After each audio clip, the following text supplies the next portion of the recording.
Okay.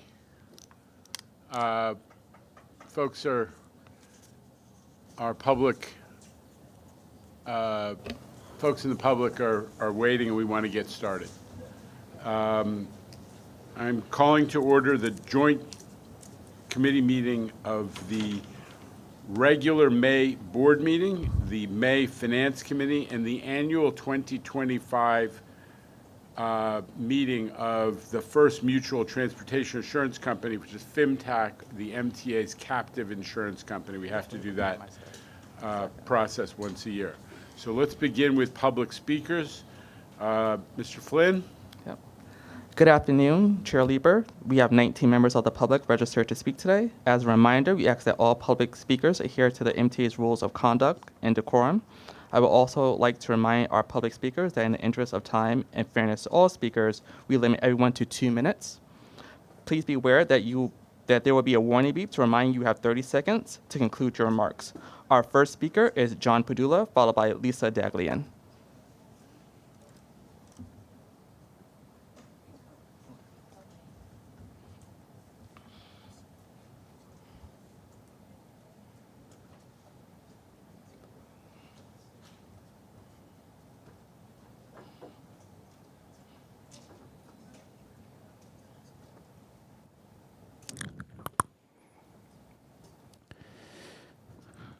All right.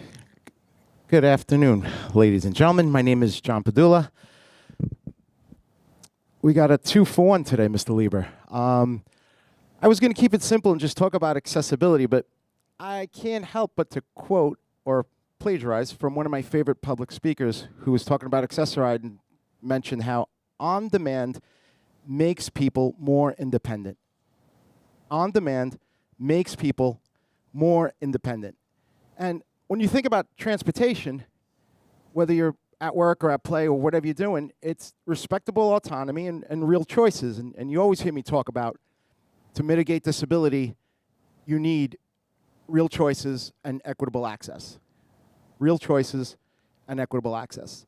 And whether we're talking about buses, whether we're talking about trains, audio-visual announcements, working elevators, replacement or secondary elevators when there are outages or when there's repairs. And when we talk about a modern, usable paratransit, in order for paratransit to level the playing field, it's got to give the same reasonable, respectable autonomy and real choices as regular transit does. And in order for people with disabilities to be fully contributing members of society, that's what we need. We need the same access, the same autonomy as any other citizen in this city. At the end of the day, I want my kids to be able to go to work. I want them to be able to enjoy life. I want them to have a dignified, meaningful adult experience. Never mistake disability for inability, and remember, low expectations lead to low outcomes. My name is John Padulla. Thank you very much. The next speaker is Lisa Dagian, followed by Trel Thompson from TW100. Good afternoon. I'm Lisa Dagian, the Executive Director of the Permanent Citizens Advisory Committee to the MTA PCAC. Today's super-duper committee meetings lead us to a souped-up board meeting, including a vote to approve 25-29 capital plan and resubmit it to the CPRB. That includes more than $47 billion for transit, $6 billion each for the Long Island Railroad and Metro North, and $5.2 billion for major projects and expansion projects. It's deja vu all over again. But we don't get tired of saying, yes, please. We had deja vu down the rabbit hole yesterday in court. This time, with US DOT arguing that they were wrong all the times they spoke in support of congestion pricing and the VPPP.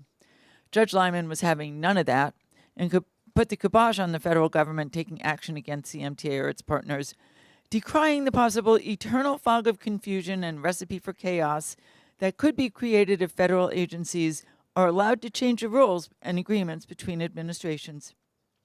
He called it a state sovereignty issue and expressed concern about irreparable harm to the MTA, to bond markets, and to the public work projects being undertaken. We see from the actions you take today and the presentations just how significant those works and projects are. The bottom line is congestion pricing is legal, increasingly popular, and it works. Traffic's down, business is up, the cameras are staying on. The benefits are widespread, with more improvements to our vital transportation network and riders across the system. Today, you'll also adopt promotional transfers for the Queens Bus Network redesign, and we welcome these rider-forward pilot programs. Would like to see more of them, including City Ticket Weekly, fair fares on the railroads within the city, and AM peak discounts for senior, disabled, and Medicare eligible riders across the Long Island Railroad and Metro North.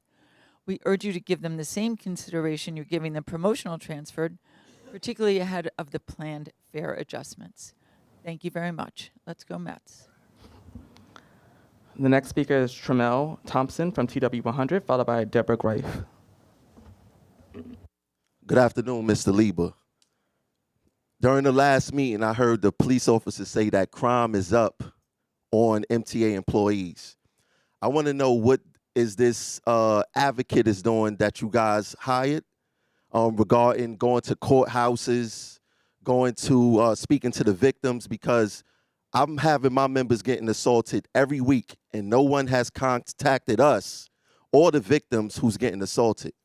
Now, ironically, there was a train operator and a conductor who was assaulted by a recidivist. We spoke to the district attorney in the Bronx. This recidivist hit a conductor in the head with a scooter, hid behind some pillars at Dyer Avenue, spit on the train operator, and the train operator tried to restrain him, right?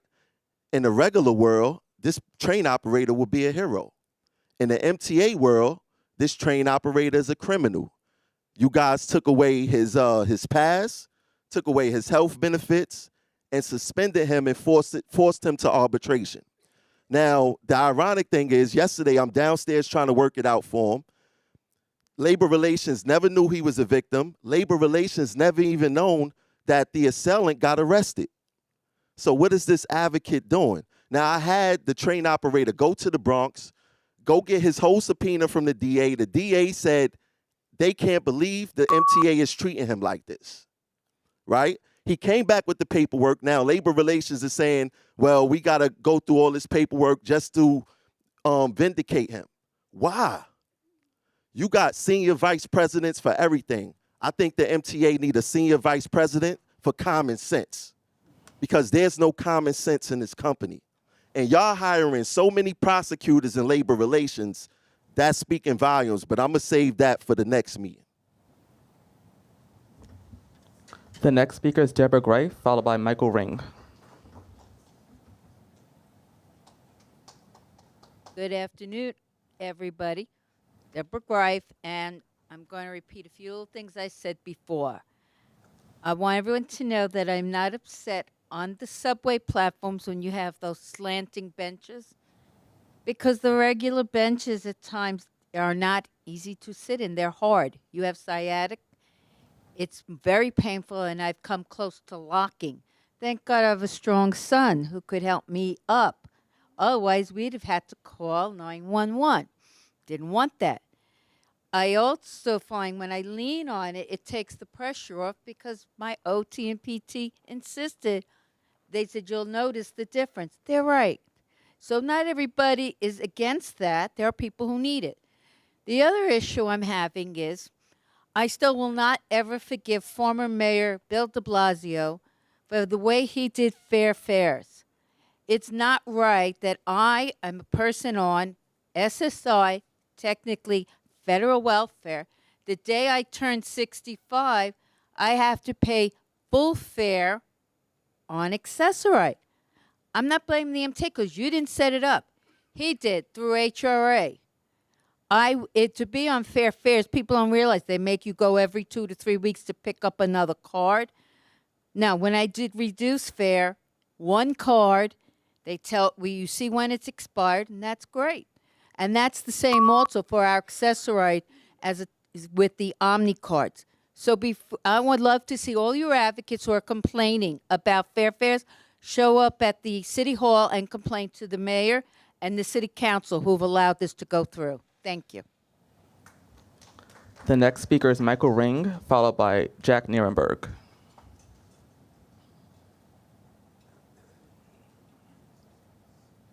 Hiya, my name is Michael Ring.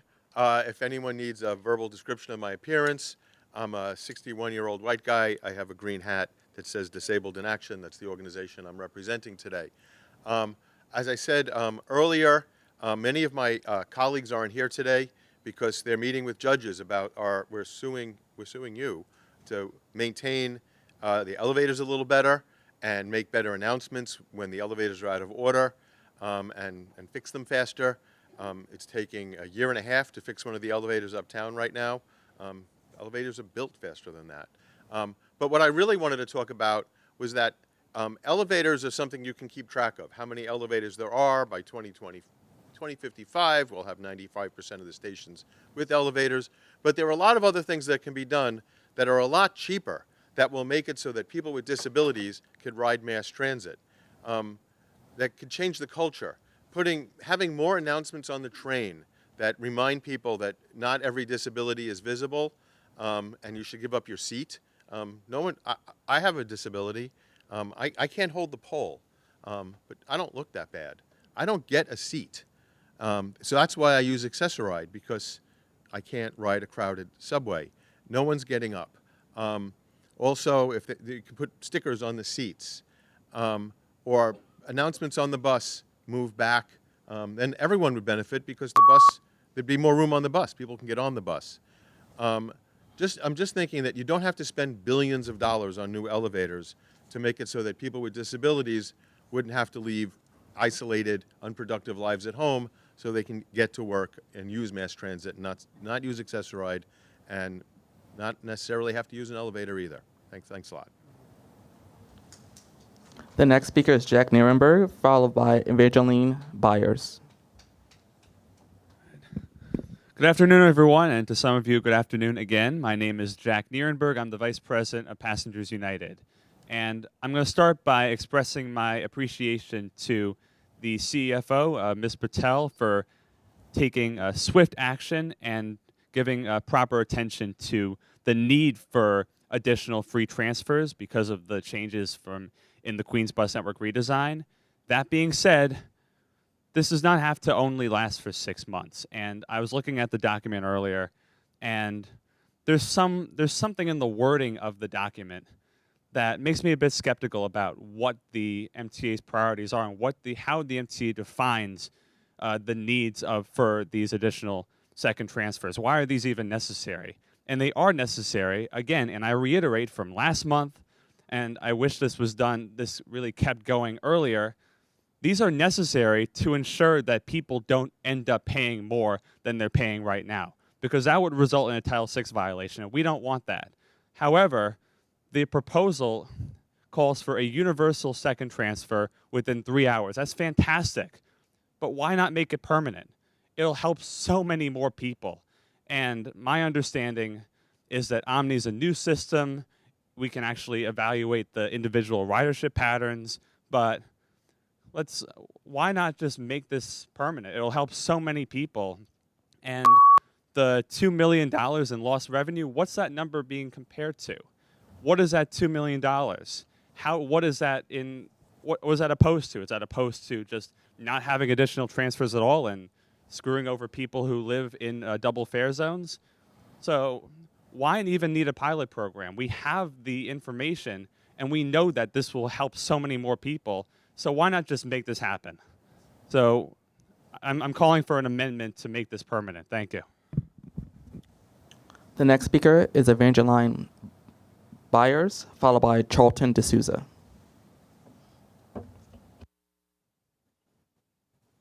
Good afternoon, everyone. My name is Evangeline Buyers.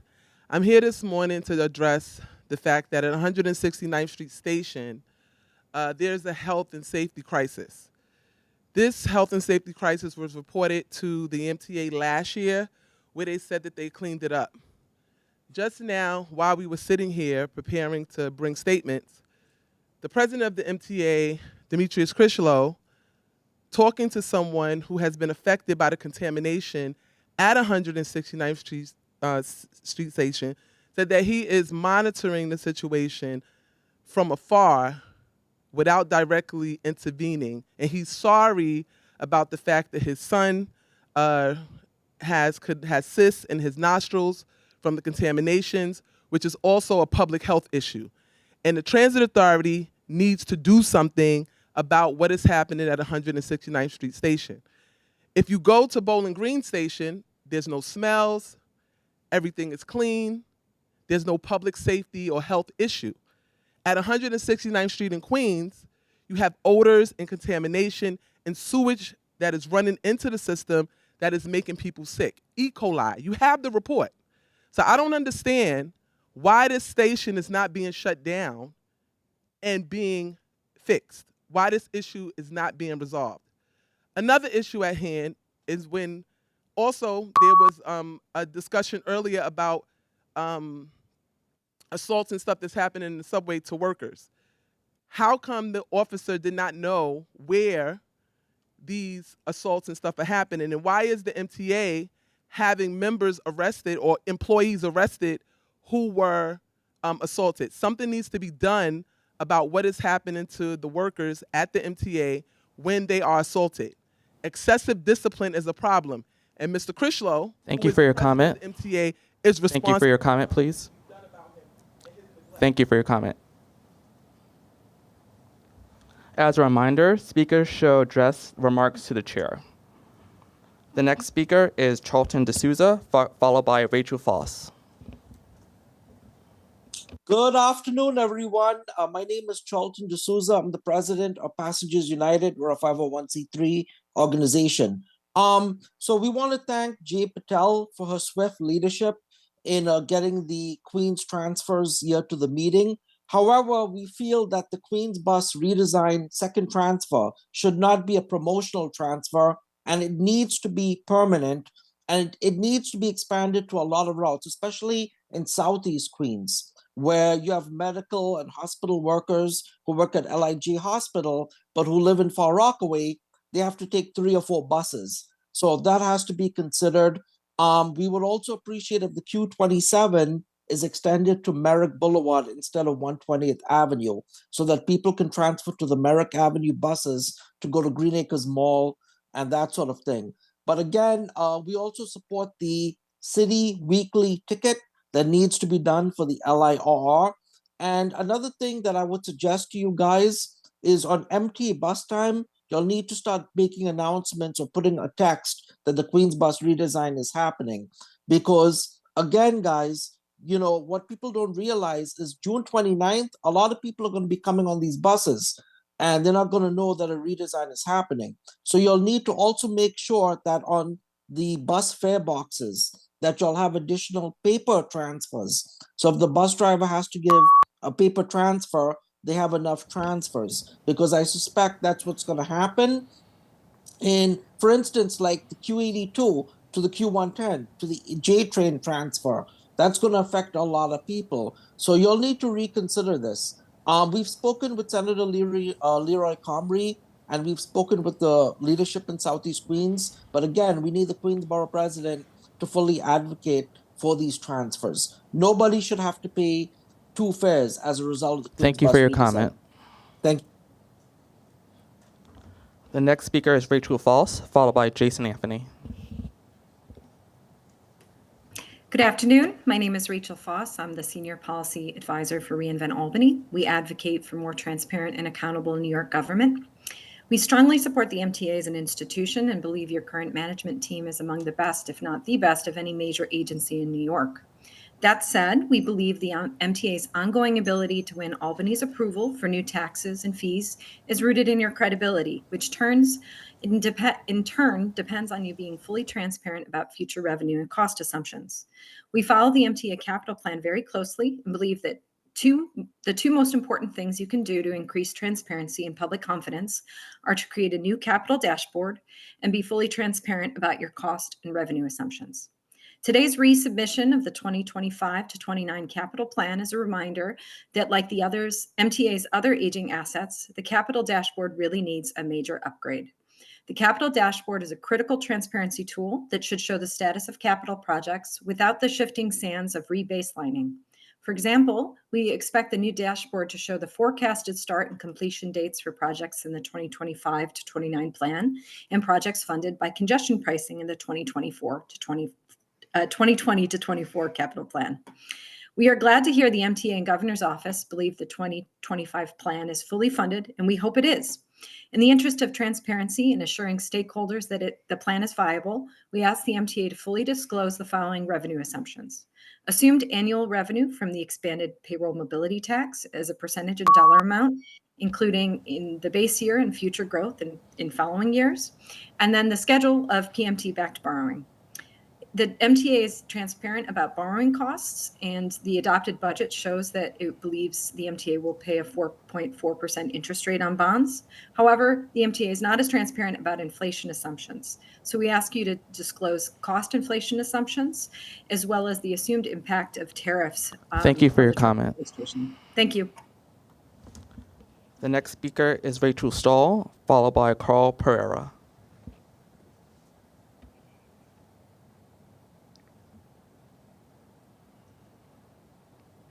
Hello, my name is Rebecca Stoll. I live in East Norwalk, Connecticut, and I commute to my job as a theater stagehand working on Broadway shows, primarily off-peak, evenings, and weekends. I'm here to advocate for increased service on the New Haven line on evenings and weekends, particularly in regards to nights that there are major sporting and concert events in New York City. The Metro North is already doing this very well with Yankee games. They have the added trains, they have the trains that make additional stops. This is a great example of a way that the MTA has adapted to meet the demand. That demand extends to events that aren't on the New Haven line as well. And a perfect storm example of this is on November 3rd, 2024, when there was the NYC Marathon, Giants versus Rangers, or a Giants game in New Jersey, Rangers versus Islanders at MSG, and the standard slate of Sunday matinee Broadway shows. Train 6519 was completely standing room only, such that fares could not even be collected, which makes a lose-lose situation for everyone because people have a bad time on the train and they aren't paying to use it. So I would like to advocate that there be increased service when there are major sporting events and on evenings and weekends to support those of us who work in New York and commute out, and the many people who see events such as Broadway shows. If you take the 11:26 p.m. to New Haven any night, you will see fists upon fists clutching playbills and sad faces that there are no seats. I think there is absolutely enough for a train in between the 10:41 and the 11:26 that would get these people home sooner and in great spirits and make them repeat users of the train. Thank you. The next speaker is Carl Pereira, followed by David Cufferberg.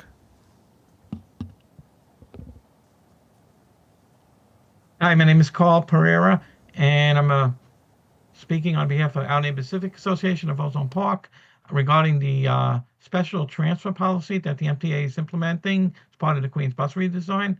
I think this policy should be made permanent because the issues are a lot of people that take the buses to the subway, and when they get out of the subway, they might not be in Queens. They may be in Manhattan or the Bronx, and then they need another transfer to another bus. This happens a lot, so I think that they should make this not just part of Queens. They should make this throughout the whole 5 boroughs and Long Island. Also, at the end of the year, Nice Bus will be getting Omni, Beeline will be getting Omni, and I know Nice Bus currently allows 2 transfers already. They allow that second transfer. There's no restrictions what bus routes it is. It's just a normal thing. So I think the 3-hour cap is good for the transfer instead of 2 hours. But I think it should be made permanent, and it should be made on all bus and subway lines, except if someone's taking a second. I could understand a restriction for someone taking the same bus route in the opposite direction, or someone taking a second subway ride where the fare would start over again and the cap will be eliminated. And also, I think they need to look at unlimited transfers and take a look at the Los Angeles transit system. They right now have a unlimited transfer policy where people could transfer for up to 2 hours for unlimited bus transfers and the metro line, which is a subway. So they do already have unlimited transfer there. I think that's a good policy because when I commute from Queens into the Bronx, sometimes I need 4 buses and it's always 2 fares. So I think that needs to be addressed. Thank you very much and have a nice day. The next speaker is David Cufferberg, followed by Kevin Sexton from BLET. Effective June 29, 2025, the MTA will cut service in Eastern Queens. Jamaica Avenue riders will no longer have direct bus service to the 179th Street station, and Hempstead Avenue and UBS Arena riders will no longer have direct bus service to Jamaica Center. As that the new Q82 will not operate overnight, service at these times via the 212th Place, 212th Street couplet will be eliminated. This is why Eastern Queens, since the release of the draft plan, have been against the elimination of the Q1 Springfield Boulevard branch and reroutes of the Q36 and Q110. Effective August 31st, 2025, the MTA would switch northern terminals of the Q33 and the Q47. The MTA's rationale was to have overnight service to LaGuardia Airport Terminal A from Jackson Heights. The caveat is that overnight service via 23rd Avenue would be eliminated. Also effective August 31st, the Q47 would no longer serve the Boulevard Corporate Center in the southbound direction. At the outreach events, people asked for the MTA to maintain overnight service via 23rd Avenue due to the many trip generators along the corridor and maintain southbound Boulevard Corporate Center service for consistency. The only means to do these are operate the Q47 between Jackson Heights and East Elmhurst all times, and shift the Q47 southbound route path south of 25th Avenue from 78th Street to 75th Street. The service planners refused. But if changes are necessary, and there would be, they should be done immediately, not wait until after the post-interim implementation analysis would be complete. The people and riders should not suffer in the interim. Thank you. The next speaker is Kevin Sexton from BLET, followed by Anna Humphrey. Morning. My name is Kevin Sexton. I speak today on behalf of the members of the Brotherhood of Locomotive Engineers and Trainmen, Brotherhood of Railroad Signalmen, International Association of Machinists and Aerospace Workers, and the Transportation Communications Union. Together, we represent approximately 55% of the Long Island Railroad's unionized workforce. We're here to update the board on the state of our contract negotiations. Our members have not received a raise in over 3 years, since April 16th of 2022. The proposal currently on the table from the MTA Long Island Railroad is concessionary, and if accepted, would amount to a real wage cut. Our members cannot and will not accept that.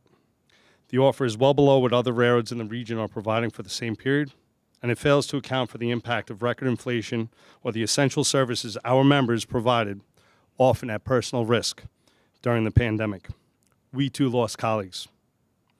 Our members delivered extraordinary results, including preparing for the second and third track projects to enable service of Grand Central Terminal and meeting federally mandated PTC deadlines on time.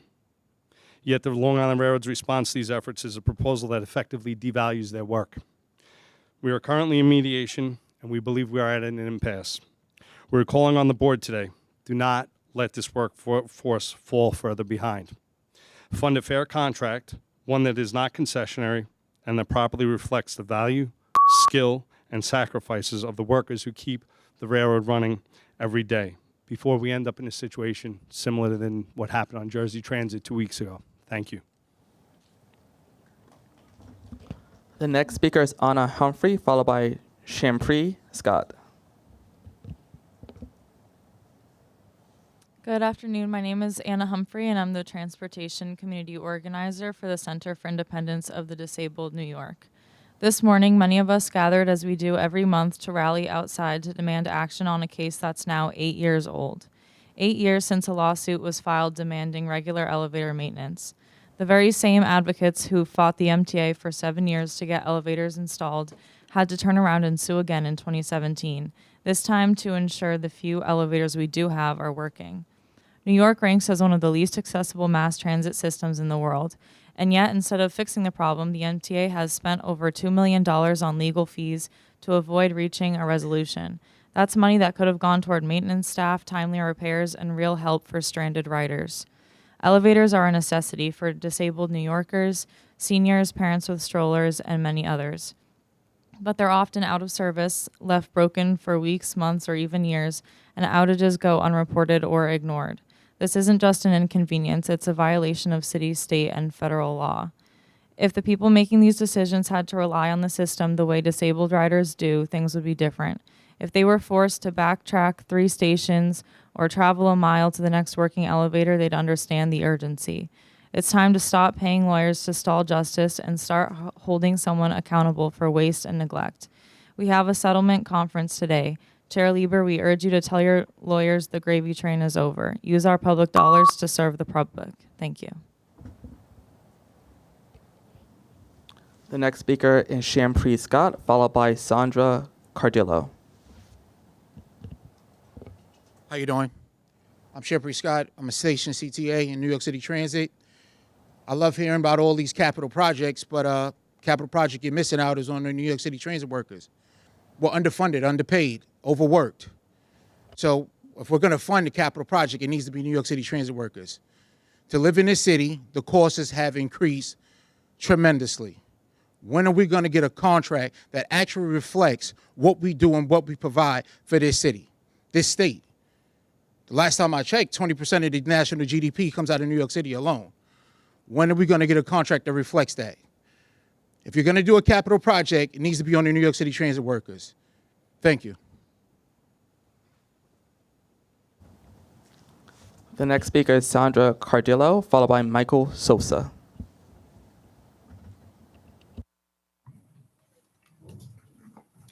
Hello, I'm Sandra Cardillo. I'm a New York City public school teacher, and this is one of my students to talk about subway surfing. Hello, we are students from classes 606 and 607 at Intermediate School 77 in Ridgewood, Queens. This past October, our school has experienced a heartbreaking loss when one of our classmates passed away from subway surfing. In response, we've created a campaign to raise awareness and help stop subway surfing with the goal of keeping students in our school and across New York City safe. We want to thank you for investing in the new open gateway subway cars. Our research shows that these trains can help reduce subway surfing because it's harder for people to climb between cars and reach the roof. We've learned that the R211 trains will be placed on the A, C, N, R, Q, W, B, and D lines, as well as the Staten Island Railroad. We ask that you consider putting these newer, safer trains on the lines where subway surfing has caused most injuries and deaths. We also believe that education and information are important. If the MTA can share safety tips or resources with their school and others, it could help prevent more young people from making dangerous choices. Our class has some questions we hope you can help answer. What is the MTA currently doing to stop subway surfing? Are there plans to introduce a new train system that could reduce subway surfing across New York? What actions can everyday people take to help prevent subway surfing? Thank you for listening to our concerns and everything you do to keep New Yorkers safe. The next speaker is Michael Sosa, followed by Christopher Grafe. Good afternoon, all. My name is Michael Sosa. I'm a construction flagger here in the New York City Transit Department. I'm glad I had an opportunity to actually sit in earlier and hear about talks of safety. I actually want to bring to you guys an actual talk of safety in regards to 169th Street, Parsons Hillside. About a year ago, around May 20th, there was a couple of contractors who ended up getting sick due to a ruptured sewer main. These guys from getting sick prompted a secondary air quality test in the location, which ended up showing that there were 31 different airborne pathogens within the area, not just to 169th Street, because you also have to keep in mind there is something called the piston effect. Since then, I'm also the gentleman who Ms. Buyers was talking about earlier, who has been adversely affected by having his family come down with some of those contaminants. I think, honestly and sincerely speaking, I've heard that transit has actually done a couple of things in terms of trying to rectify the situation. I've been sick as far as going back as April 12th. I ended up getting even worse April 19th. I ended up having to go to school card for a couple of classes, and in regards to that, I tried to muster through all the way up to April 25th. After that, my body couldn't take anymore. My son was admitted thereafter. Long story short, and where I want to leave it at is, we demand some type of resolve, and the resolve that we're demanding is that there would be an air quality test along with an environmental swab to deem the area safe for service, so that this way we can stop a possible health and safety and environmental crisis before it gets out of hand. Thank you. The next speaker is Christopher Grafe. Good afternoon, everyone. Christopher Grafe. Some of you are seeing. Hi, Rachel, right next to me. First of all, as we're discussing a lot of things, and, one thing that a lot of people have not mentioned a lot, but I know some other advocates do, that we're still talking about the past. But we don't, you know what? I've been to stations, and I see the elevators being fixed. And you know what's interesting? They light up saying out of service. But what I see is when an elevator, it doesn't work because it gets dirty. It gets people messing them up. But then you know what a lot of us do? We put it in. We say to them, this elevator, I'll use one, elevator EL123, broke down, had to be fixed. Well, guess what? We put it in, we get a message back. Or say something happened in one of the bridges. We put it in, tell them what the area is, they respond. Or say there was a problem with Accessoride or the bus. We put it in. It's either told us, if we don't put it in and we don't have to wait a month, she will say, get over it. We need to move forward, and if we see these problems, put it in. But coming now and wait a month or two, it can be worse. Somebody can really get hurt. But if we see, the local says, if you see something, say something. And what upsets me with a lot of our elected officials, that they're worried about congestion pricing, but they also forget about the bridges, the tunnels, the accessory, the buses, and the railroads and the subways. We need accessibility. And that funding does help to get people where they have to go on time for the safety of all seniors, people with disabilities, and let's not forget veterans.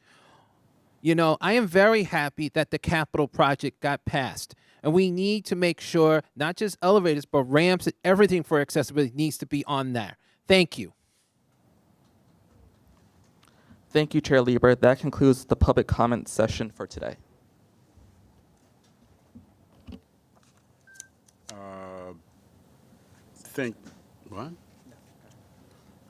Thank you to the public speakers, all of them.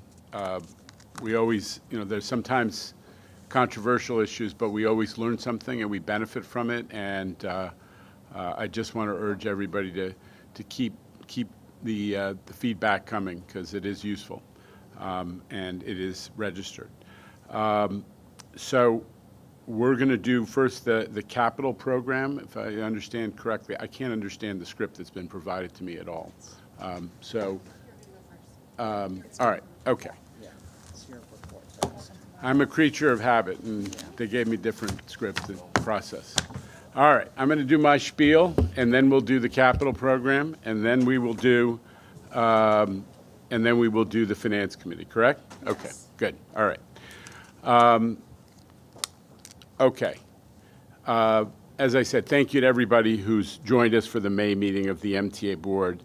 There's a lot about the MTA in the press, capital program plan, the congestion pricing litigation, but I want to start with some comments about service, which is really the top of the agenda for our riders every day.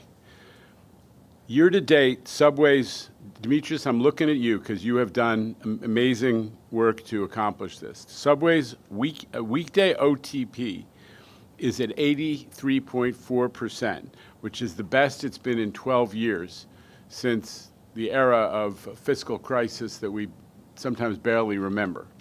One line, the JZ, reported its highest ever OTP for last month, excluding the peak of COVID, almost 95% on the JZ, folks. That is a line that has some challenges, and that is an important positive milestone. And top-tier subway service is bringing in more riders. For April, average paid weekday ridership hit a new post-pandemic high at 4.12 million, which is a full 10% increase over last year. 10% up from last year. Good service, people are using the system. And fueled by strong OTP, more than 98% for Metro North, and 97% for Long Island Railroad. Rob is really pushing up those Long Island Railroad numbers. Thank you. Thank you to everybody at the railroad. The commuter railroads are also breaking ridership records. On a week ago, Tuesday, May 20th, they carried a combined 540,000 riders, which was, again, a post-COVID ridership. And something that I am particularly proud of, Justin, as I mentioned to you, was the fact that there has been a dramatic increase since COVID in the way that you are serving the Bronx. We did the city ticket. We cut the price of ridership inside on the commuter railroads inside the city, so more New York City people, more working class people from those neighborhoods, many of which don't have massive access to subway service, whether it's the Queens or the Bronx, and they're riding. In the Tremont station, we have double the ridership that we had before COVID. And in many other Bronx stations, it's similar levels. Real credit to Metro North and also Long Island Railroad, which has seen since the advent of Grand Central Madison a surge in ridership in Queens and inside the city in general. So those are huge, huge accomplishments. And I should probably move along. There's Deborah Grafe. I never skip an opportunity to talk about our prior transit operation. On-time performance remains at historic levels, over 97% according to the national 30-minute standards, and 94% using our own more ambitious yardstick. We've tightened our own standards of how we rate ourselves on paratransit. And this is being accomplished, folks, despite record high trip volume. In April, we carried 1.3 million riders on almost 1 million trips, increase of 20% from only a year ago, 20% higher from, versus only a year ago, and 35% up over the last pre-pandemic April. You know, shout out to Rachel and Chris Pangilinan, who have created this incredible improvement in paratransit service in tandem with Quimel Arroyo, our Chief Accessibility Officer. These are amazing, amazing numbers. And on top of the progress in service delivery, we're doing a better job. I know we have continuing dialogue with folks in the community about this, but we are doing a better job at maintaining key elements of the system, like elevators, partly by promptly replacing them. Didn't always happen in the past. We are promptly replacing them once they reach the end of their useful lives. In just the first 5 months of this year, we've modernized 13 elevators, and right now we have more than 30 elevator replacement projects underway. We have, in the last few years, brought the cycle of elevator and escalator replacements pretty close to what you call a state of good repair, when you don't have to wait years after the useful life of a key element is exhausted, when you are on schedule to replace it timely. The photo shows one of the new elevators we just installed at 34th Street, Penn Station. These modernized machines are making us a much more reliable system from a state of good repair, from an elevator accessibility project. Speaking broadly, today the MTA has more elevators than ever before, one of my major goals, and we do have much higher availability. If you look back to January 2020, right before COVID, we had 115 accessible stations, and the availability rate was 93.4%. Today we have well more than 150 accessible stations, an additional 36 projects in construction, 25 more in procurement or design, and 60-plus projects included in our new capital program. And as of last month, and this is important because, again, respectfully, I just wanted the board to understand the availability facts. Elevator availability is at 98.4%, which is 5 points higher than pre-COVID and well above our agency goal of 96.5. We want to work with C&D and our E&E, our fantastic New York City Transit elevator and escalator department to get availability higher, but we have made significant progress. And when elevators do go down, and I know that that does happen, we are doing a better job letting people know about it so they don't show up and get surprised or get stuck. Customers can sign up for real-time alerts about outages. Those same updates are posted on our website, and we have a monthly accessibility newsletter. So we're going to continue to collaborate with our partners in the accessibility advocacy community, but I believe we are making significant progress and positive progress. I'm also thrilled to share, because we do have to pay for this system. We hear from some of our workforce from the podium, but we know that 75% of our cost structure is labor and pensions and benefits. And I'm thrilled to share that fare revenue is surging. We're at 78% of pre-COVID levels, thanks partly to our effective effort to push back against fare evasion. The challenge, the threat of fare evasion was something I've been talking about since early 2022. It was the topic of my first major speech after I was confirmed by the state Senate in January of 22. And in that speech, we said, I started to talk about it. People looked at me like, why are you talking about bad stuff when you're making progress on stabilizing the industry financially? Randy, hold on a second. And you're also, we're starting to invest in capital and prioritize, especially getting the system to be more accessible. But we created a blue ribbon panel because fare evasion is such a challenge, and we prioritized the issue of fair fares and equity, but we also prioritized changing the physical fare array so that we weren't, in effect, opening the door to fare evasion. And look at us now, 3 years later. From last summer till now, fare evasion has been reduced by 30%. Not insignificant. We are down 3 consecutive quarters on buses where we have a significant challenge before us. But a tip of the hat to Demetrius, to Chief Kemper, to the team, the Eagle team members at New York City Transit, and to the gate guards, the folks who, don't get a lot of kudos because they just block people from opening the gate and letting 10 people in. And I go up to every one of them when I see them, and I give them, and I shake their hand and I say, thank you. You don't understand that we couldn't pay to run those subways right in front of you if we were continuing to allow folks just to, use the gate as the superhighway of fare evasion.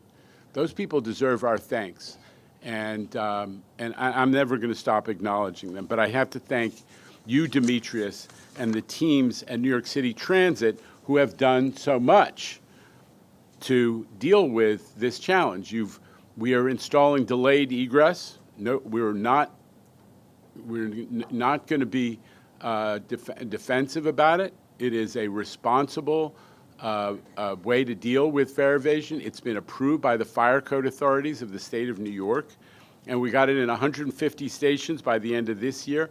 Demetrius and the team at Transit have redone the fare, the turnstiles, so there are a lot of physical changes. We know about the fins and the sleeves and the anti-backcocking measures, and the gate guards are in 200 stations. And despite what some people say in all kinds of settings, we make sure that every one of our gate guard installations and deployments has an ROI, that we are actually increasing fare revenue, notwithstanding that we have to pay those people for that work.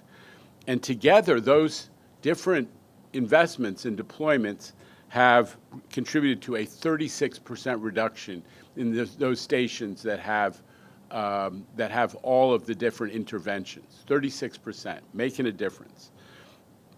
And it is giving us some time to effectuate the ambitions of the next capital plan, where we're going to get in 150 stations the new fare array, the new kind of turnstiles that are going to contribute significantly to increased deterrence. And it's hard to top that kind of good news when you're reducing by a real big problem by 36%. But C&D is going to keep trying to give us more good news. There is no secret that over the years before this board took up the mantle, the MTA developed a reputation for projects running over budget and running behind schedule. But the truth is, we've turned it around in the last 5 years, and it is time for opinion leaders to acknowledge that. This is not the MTA that gave you East Side Access and the first phase of 2nd Avenue subway. And we are going to keep pointing to projects that prove that this is a different MTA.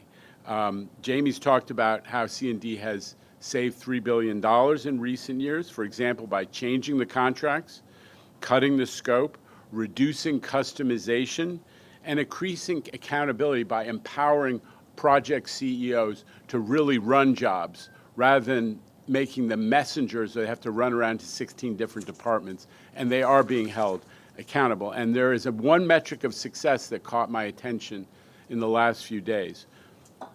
Jamie can talk more about it if we want to get into it. Major completed projects awarded since 2020, basically the time frame of this board, were completed 10.6% under budget on average. That is a significant sign that this organization, as a capital developer, has turned the corner. And it was proved out in that Rockaway project we have been celebrating for the last week or so. We've returned full service to the A train. There's no secret. Folks on the Rockaways are, in terms of access to jobs and education and medical care and shopping, have some of the most challenging situations of any New Yorkers. And having the A train out was a real burden on them. But we provided amazing alternative service. I was on the A train was it a week ago with Governor Hochul, and she talked to a lot of the riders. And every one of them said to her, you know what? The shuttle bus, the alternative service, that worked well for me. She was surprised. I think she was surprised at how positive people were about the way we managed that outage. And it is a huge feather in the cap of New York City Transit and construction and development. So today, that viaduct, we rebuilt the whole viaduct, knocked it all down, and it goes halfway out to Broad Channel, into the water, and rebuilt the bridge mechanically. And today, we've got a brand new bridge and a viaduct and a brand new bridge from an operational standpoint. We're also making better use of our in-house forces to do important capital work. This is something that our team has really prioritized, and we're going to keep going. I went up to see the team at the Tiffany shop in the Bronx. Demetrius and I were up there together. These folks have been instrumental in developing our in-house capacity to turn out those platform barriers that we're installing in 120 stations this year, Jamie? And they're doing it, let me tell you, that's faster, better, and cheaper. They're doing it with in-house forces. They're doing it with in-house machinery in an MTA facility. And Transit is knocking those stations out weekend after weekend, and they've come up with a design which is, I think, incredibly durable, but also aesthetically appropriate for our system. It's elegant, and there's a lot of pride that's gone into that work by the folks up at Tiffany shop. The most significant news, of course, is the whole capital program got approved by the legislature this month. I mean, I cannot tell you, wow. Credit to everyone at the MTA who worked so hard to get us to this milestone. This is, the 9th capital program? I'm pretty sure that it's capital program number 9.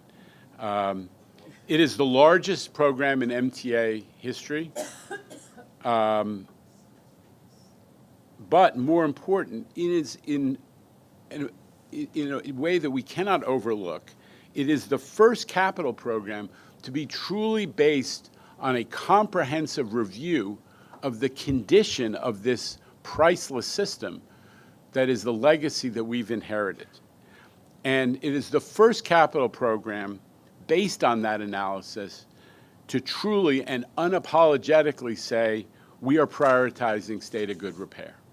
We're not waving around a ton of shiny baubles.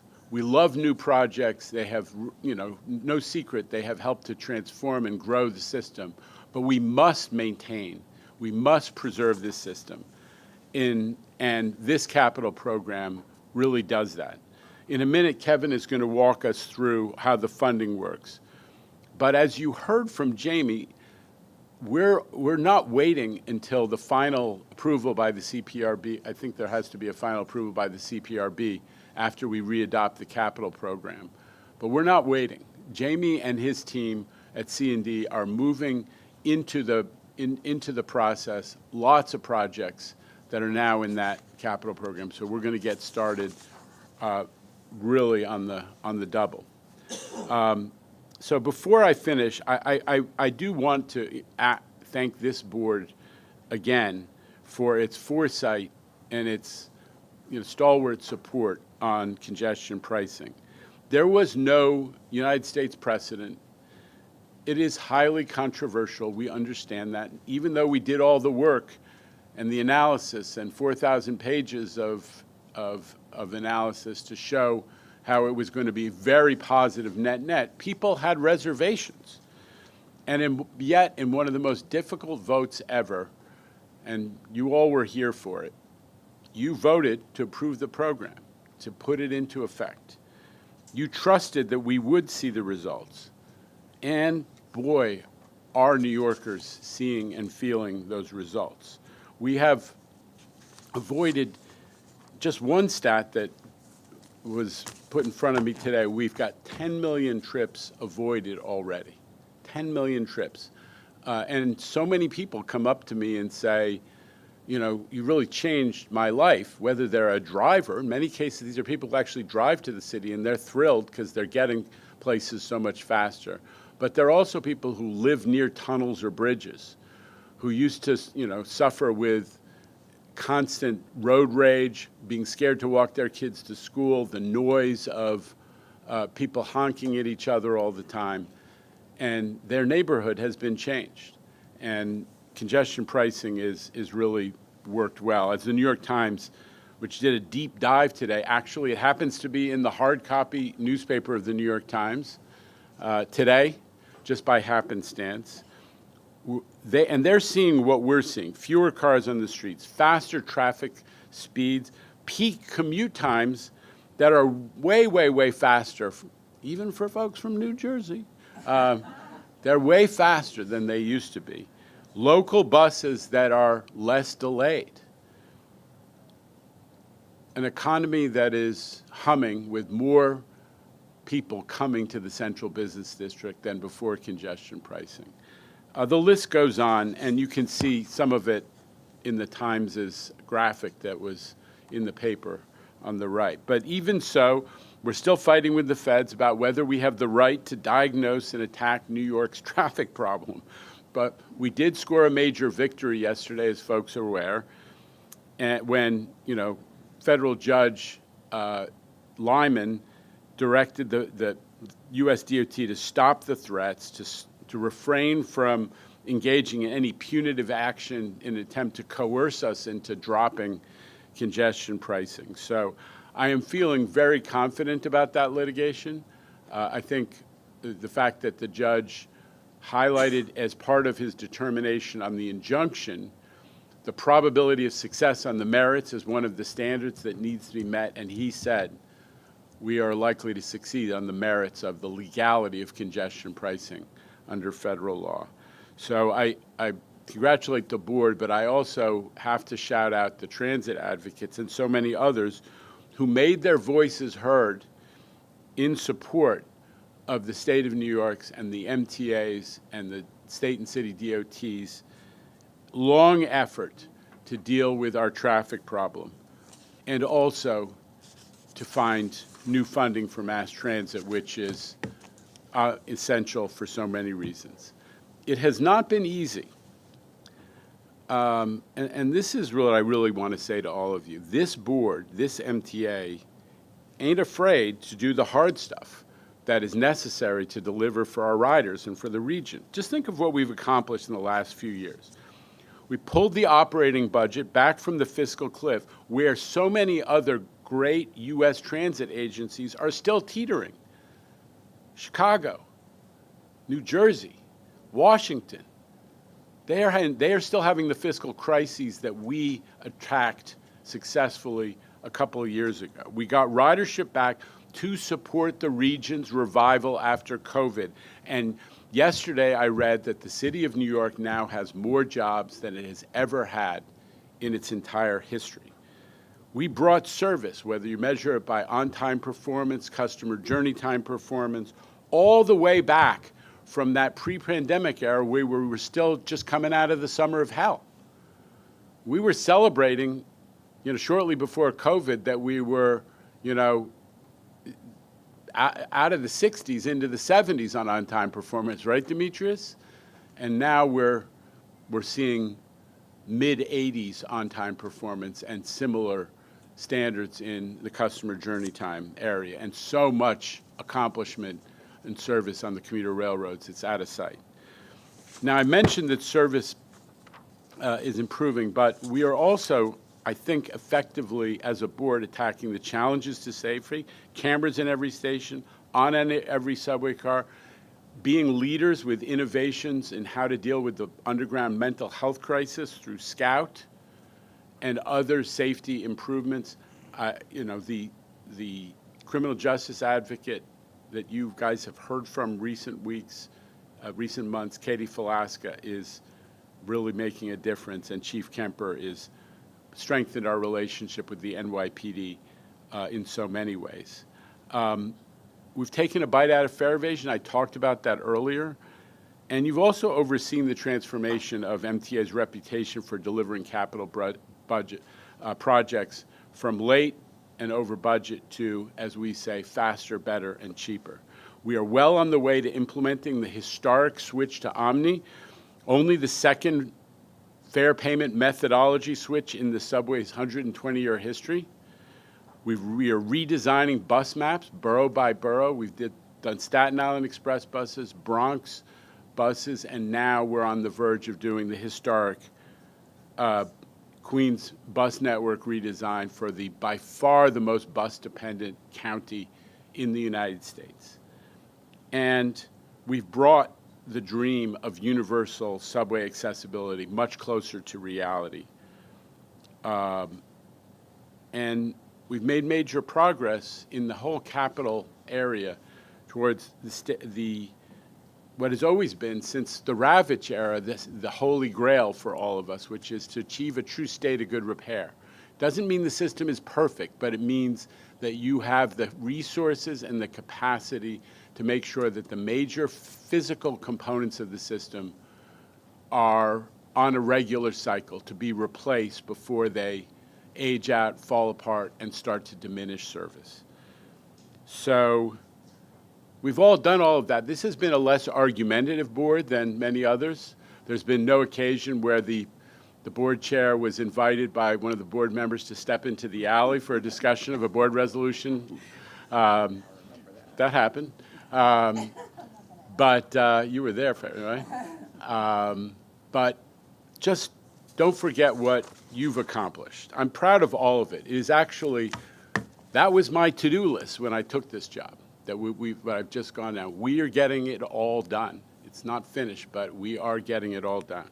But I am most proud of our frontline workforce who continue to show up every day and deliver.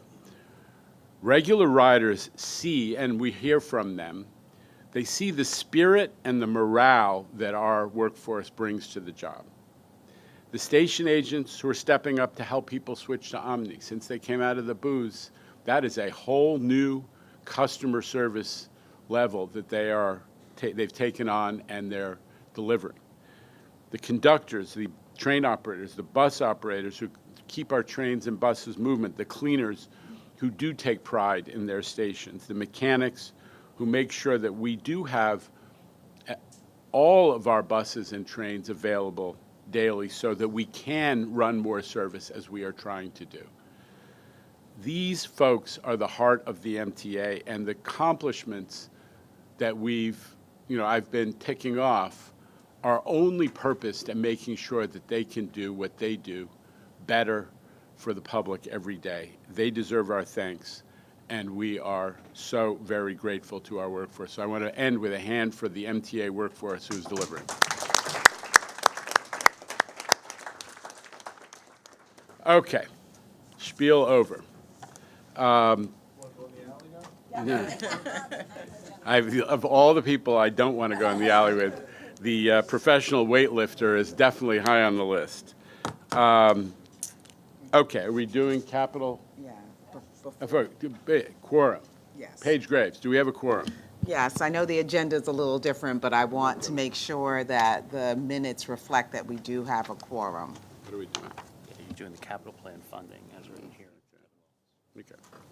All right. Mr. McCarthy thinks I'm a bad reader, so I'm on punishment. Yes. Yeah, flashcards. Okay, Kevin Willens is going to do the capital program funding, and then we'll have the board resolution on the capital program, right? Okay. Thank you, Jano, and good afternoon. I'm thrilled to report to the board that we have funding to move forward on the $68.4 billion 25 to 29 plan. Since the board approved the plan last September, we have been actively engaging with stakeholders leading up to the passage of the state budget a couple weeks ago. What messages have we been delivering? Well, funding transit, whether operating or capital, should be treated like a core government service, like water, sanitation, and health care. Fares and tolls only cover a portion of the cost of running the system, and therefore limits how much capital can be financed from our riders. Additional funding should not be a surprise. State law requires MTA to submit a new capital plan every 5 years.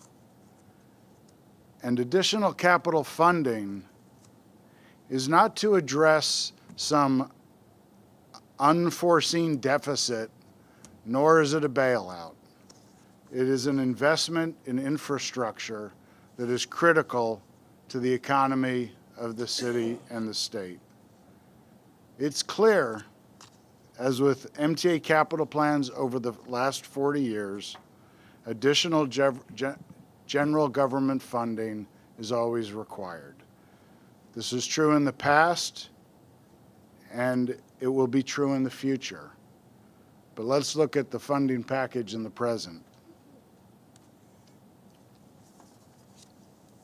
The governor and the legislature, with the passage of the New York State budget, provided the resources to fund the plan. As Jano mentioned, we can now move forward with these critical projects.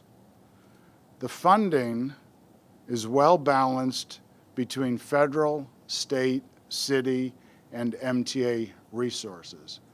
The pie is full. If you remember last time, the pie had a big, half of it was empty.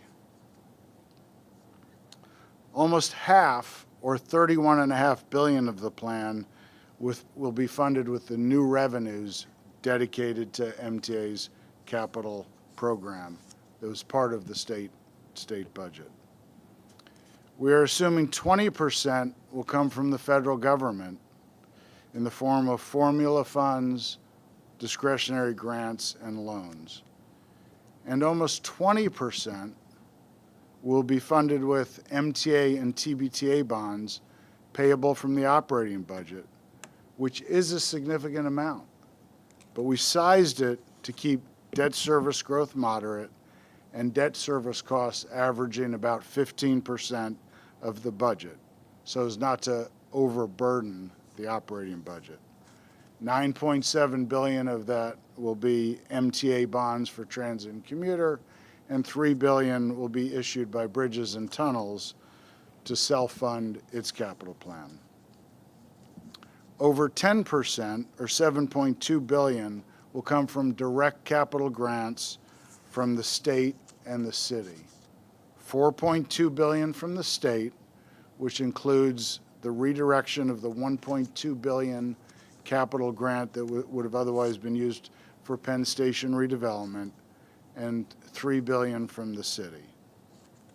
And $3 billion is programmed to come from additional MTA self-funding through various cost-saving efforts.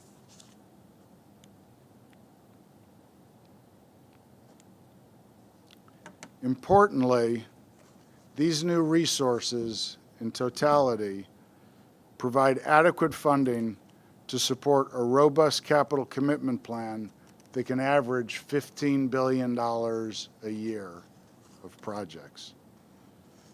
The new capital lockbox revenues will provide for projects beginning this year, and revenue growth is assumed throughout the plan period to fund the full $31.5 billion to come from that source.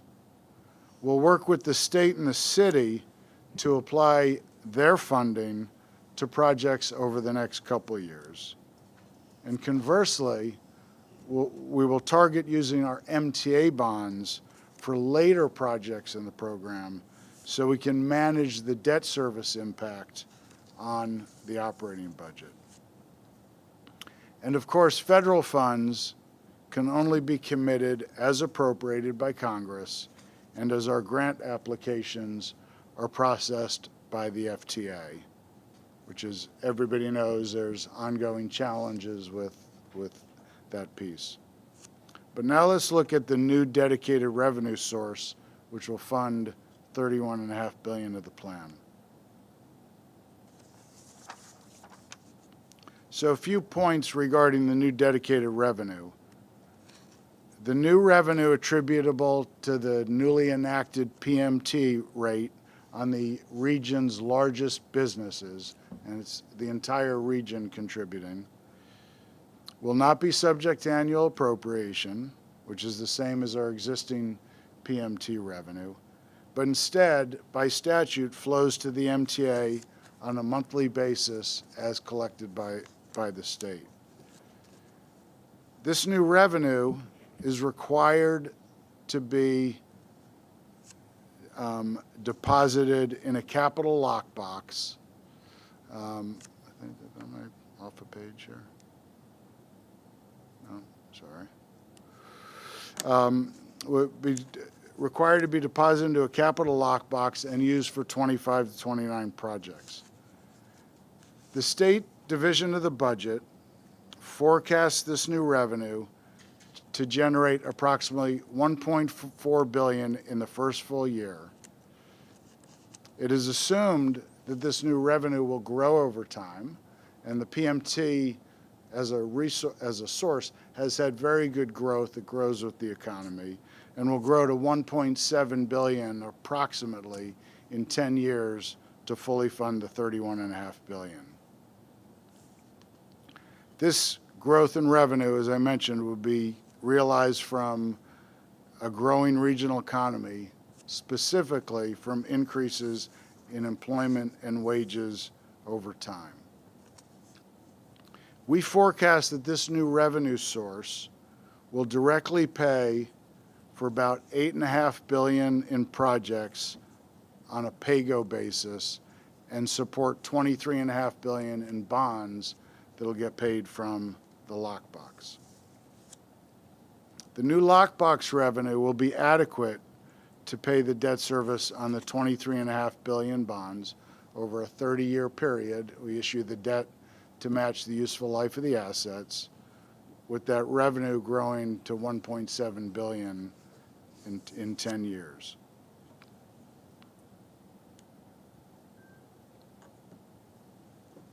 As I described earlier, 19% of the plan will be funded by the issuance of MTA and TBTA bonds. And as this chart shows, this percentage is very consistent with what we originally committed in the 20 to 24 plan. Importantly, it is a much lower percentage than earlier plans where MTA debt funded on average 40% of the capital plan. Having this lower MTA bonds be a lower percentage is really important because we don't want debt service to overburden the operating budget in the near and the medium term, nor do we want to issue debt, backload it 40 years from now, and overburden operating budgets for future generations.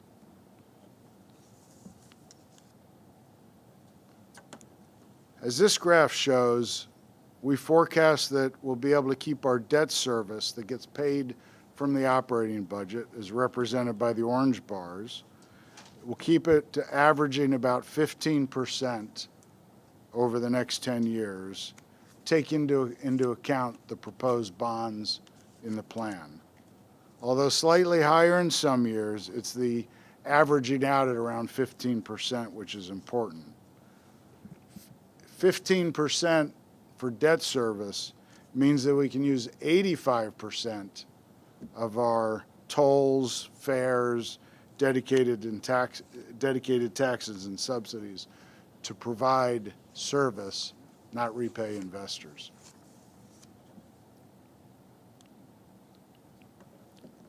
$3 billion, we have been asked to contribute an additional $3 billion of self-funding to the capital plan.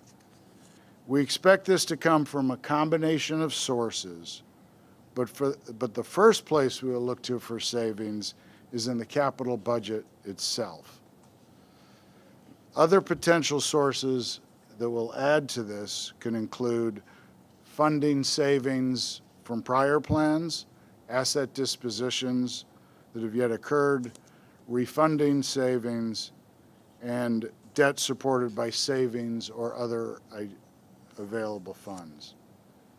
We will identify and capture these savings throughout the 25 to 29 plan period.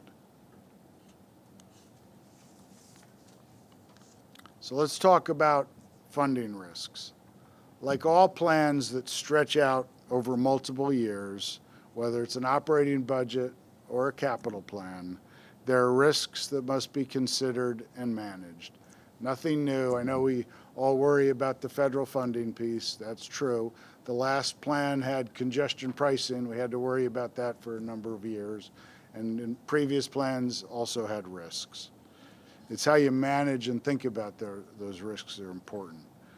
The primary risks in the plan, which I think are somewhat straightforward, is the amount and reliability of federal funding, the growth in the PMT revenue that is dedicated to the capital lockbox, the new revenue source, our operating budget capacity to support the $12.7 billion in new MTA and TBTA bonds. Although we're looking to issue those bonds down the road, we still need to balance our operating budgets, taking into account the additional debt service that those bonds will represent. And executing on the additional $3 billion of self-funding.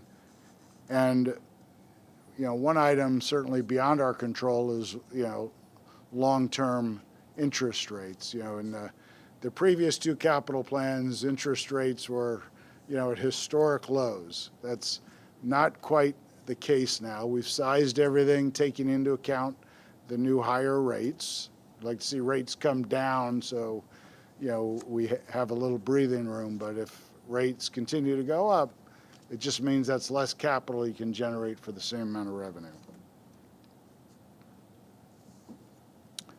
But the key to managing all these risks is not to sit and worry about it right now. We have a lot of the funds are very solid where we can move forward on this $15 billion a year plan.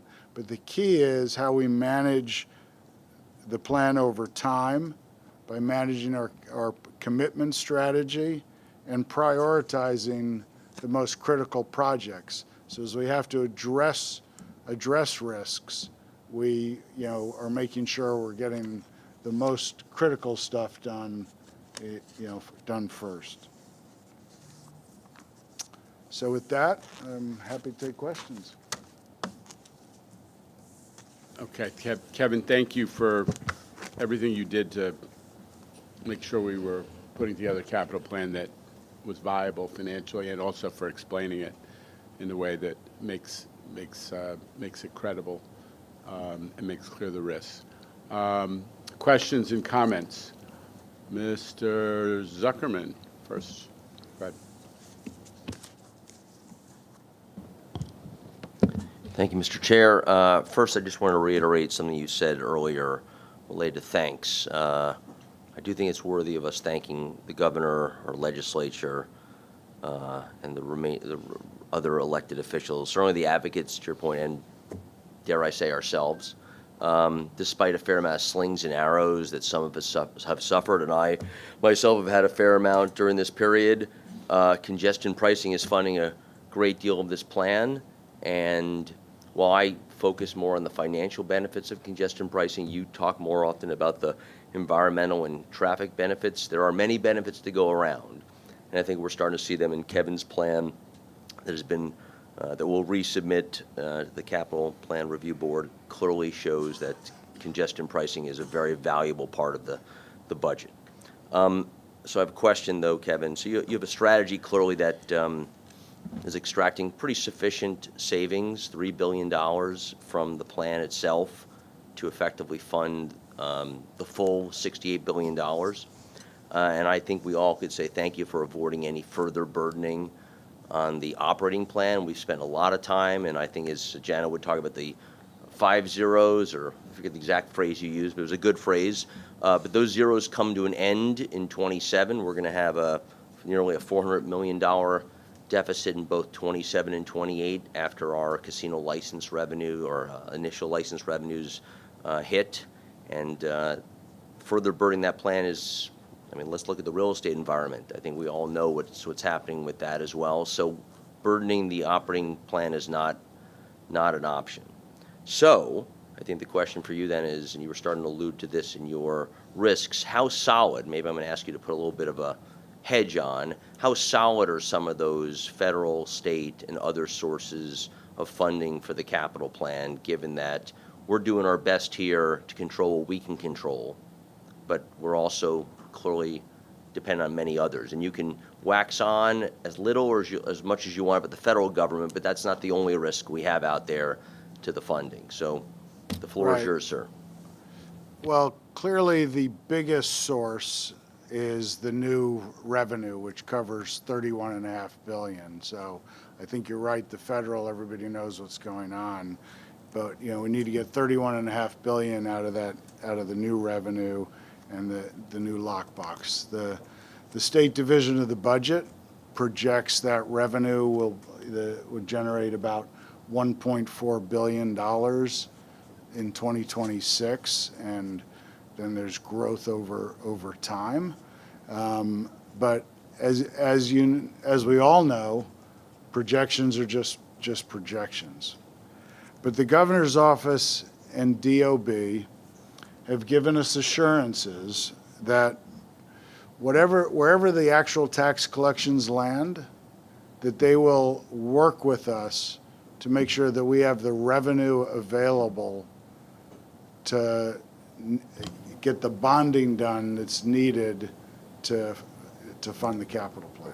Are you talking about the PMT in particular? The PMT in particular. I mean, because that's the, it's the new tax rates on a portion. It's the biggest piece of the plan, and that's the foundation that we need to kind of get almost half the plan done. And so, as anything with a kind of a new tax rates taking effect, there's always risks. But again, we've had many discussions with the governor's office and the division of the budget, and they stand behind and understand what we need to accomplish in terms of being able to get the full $31.5 billion out of that portion.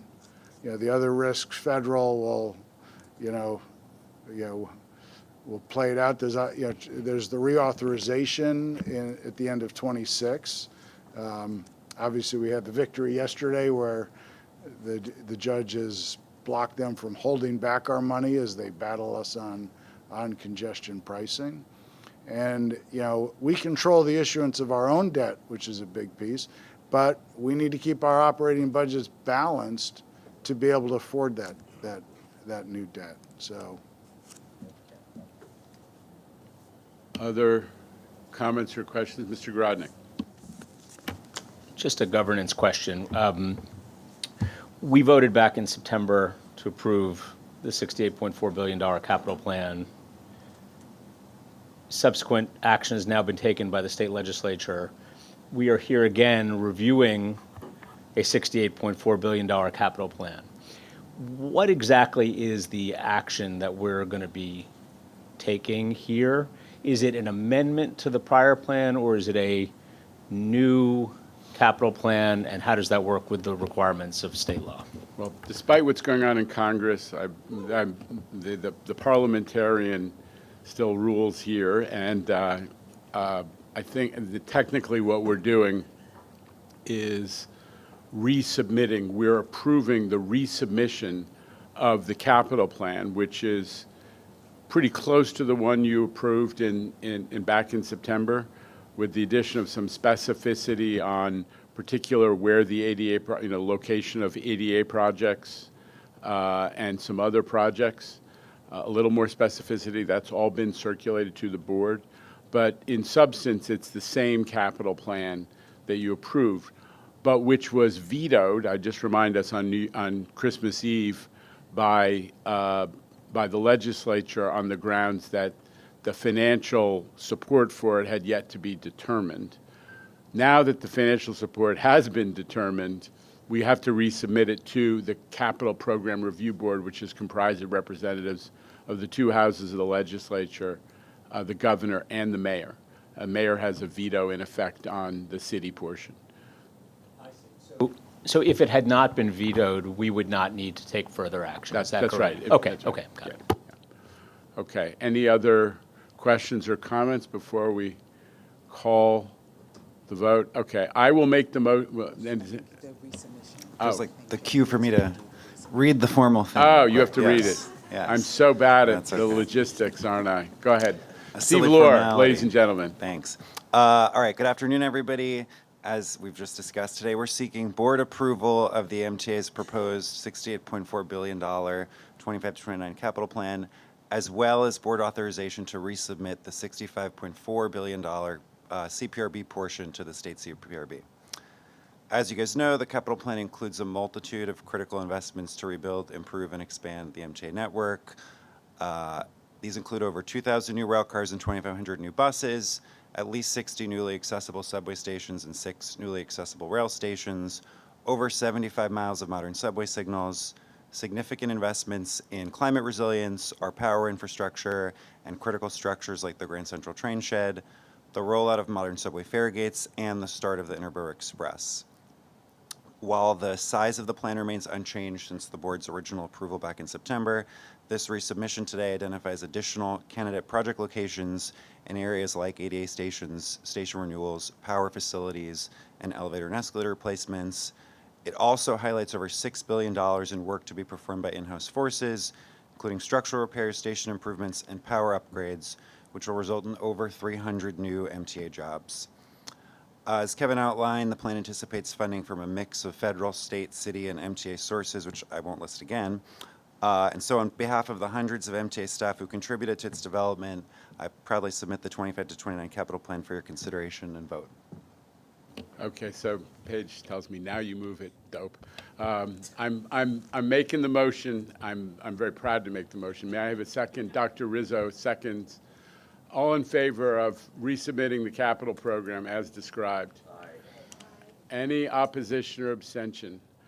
Again, I thank the board and all, include voting and non-voting members and the labor members for their support throughout this process. The capital program is readopted and resubmitted. Thank you.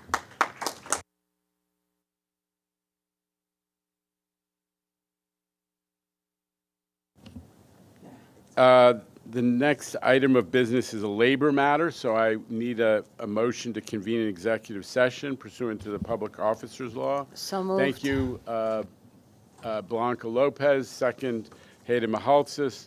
We have a motion, all approved. Any opposition or abstention? We are in executive session.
While in executive session, the board discussed and voted affirmatively on a labor matter. So we're moving on to the Finance Committee portion of the meeting. So let me call on Jay. Is Kevin participating? It's just Jay? He's joining. I'll start. To lead us through the finance materials, starting with FinTech. Thank you. An exciting, exciting issue. Go ahead. Thank you, Chair. As you mentioned earlier, today's MTA board meeting also serves as the annual meeting for MTA's First Mutual Transportation Assurance Corporation, or FIMTech. The annual meeting materials, which includes the draft financial statements, the actuarial report, as well as the presentation from BlackRock on FIMTech's portfolio results, are in the book. I'll just highlight some of the quick highlights for the insurance program. The property insurance renewal was renewed on May 1st, 2025. The total premium was about $40 million, a little higher than what we spent in 2024. However, the overall risk transfer to the worldwide marketplace increased by 45%, or $115 million of additional capacity in the insurance market for us. Also, we've achieved a reduction of MTA self-insurance retention from $178 million to $29 million and placed more coverage in the lower layers, and the deductible remains the same. As for FIMTech's investment performance, at the end of 2024, the aggregate portfolio was valued at $909 million. This was a $29 million increase from 2023. And furthermore, the portfolio's investment return for 2024 was 2.77%, which exceeded the benchmarks over a 1, 3, and 5-year market. The second item for FIMTech is the cybersecurity plan. We seek board approval of the annual cybersecurity certification of material compliance filed with the New York State Department of Financial Services on April 11th, 2025. For FIMTech, it reflects updates to personnel and the cybersecurity plan in accordance with 23 NYCRR Part 500, which is the cybersecurity regulation. The other item for approval is the updated business continuity plan and the disaster recovery plan for FIMTech, which is also required by the New York State Department of Financial Services, Circular Letter Number 3. It reflects personnel and business plan changes since the last approval in 2024. That concludes the FIMTech business for today. Okay, does everybody understand what's going on here? I just recap for those watching online. FIMTech is the MTA's captive insurance company. It is on the hook to pay out for the risk that we retain as part of our insurance strategy. And this is the annual meeting of FIMTech. The board is acting as, in effect, the board of FIMTech. So with that probably unnecessary explanation, there are two actions before the board on this topic. I will make the motion to approve. May I have a second from the Peanut Gallery, Ms. Hayden-Haltzis? All in favor? Any opposition or abstention? Okay, the FIMTech items are approved. Jay, continue. Thank you. The action items for finance. The first one is the MTA Annual Investment Report and Guidelines. The 2024 Annual Investment Report, pursuant to the requirements of Section 2925 of the Public Authorities Law, provides the MTA Board with information on the MTA's portfolio investment performance for 2024. In accordance with the state law and the MTA investment guidelines, most of the MTA-managed $10 billion portfolio is invested in short-term Treasury securities with maturities ranging from a couple of days to up to 2 to 3 months. We also invest in fully collateralized repurchase agreements to meet our daily liquidity needs. In 2024, MTA managed portfolio achieved net earnings of $509 million with a weighted average yield of 5.05%, which is comparable to our benchmarks. It's a little slightly lower than the 1 and 3 month Treasury yields, but higher than our 6 and 12 month averages. We are requesting the board approval of the MTA 2024 Annual Investment Report, as well as the MTA All-Agency Investment Guidelines. Both of those items have been distributed to the board, and Jay's described them. I will make the motion to approve. May I have a second? Mr. Garodnick, thank you. Any questions, discussion by the board? Okay. All in favor? Any opposition or abstention? The investment matters are approved. Jay, one more. Yes. Earlier you heard about the Queens transfer fare promotional item. I will go through the details and ask for your approval on this. We're seeking board's approval to launch a promotional transfer policy beginning on June 29th, 2025, when the Phase 1 of Queens Bus Network redesign takes effect.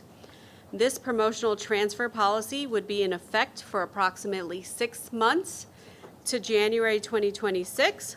The Queens Bus Network redesign plan is a historic effort to bring new and improved transit services to New York's largest and most bus-dependent borough. The MTA is proposing this promotional transfer policy to allow Queens bus riders tapping with Omni one additional bus transfer within a 3-hour period from the time of the initial paid tap. The existing transfer window of 2 hours will remain. Additionally, the existing restrictions on the use of free transfers will remain to minimize the opportunity for round-trip travel and loss of revenue to the MTA.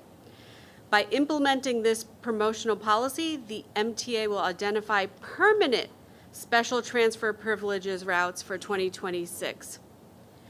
Currently, the MTA forgoes about $2.2 million in annual fare revenue due to the 22 Queens bus routes with special transfer privileges, and we would expect the same comparable rates of foregone revenue for the duration of this pilot. Now, I just want to explain one more thing on this, right? We're implementing the 6-month promotional pilot to learn the patterns of these customers because this is such a robust redesign for Queens. And in order for us to implement special permanent transfers, we need to understand the patterns for these customers, and that's why it's a 6-month promotional pilot for us to review what transfers are occurring on the network.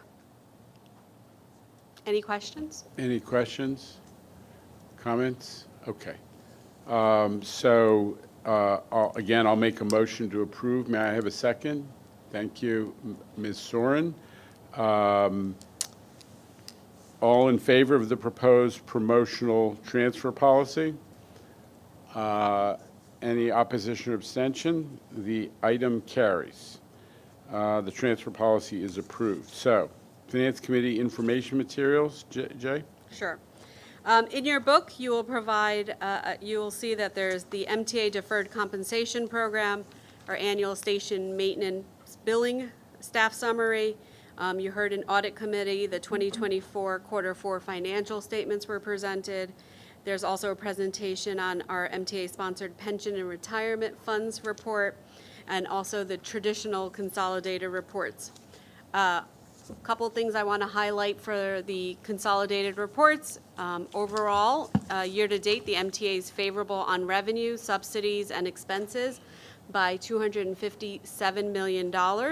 Passenger revenues were favorable by 2%, or $30 million, while other revenue reflects higher reimbursement for paratransit expenses.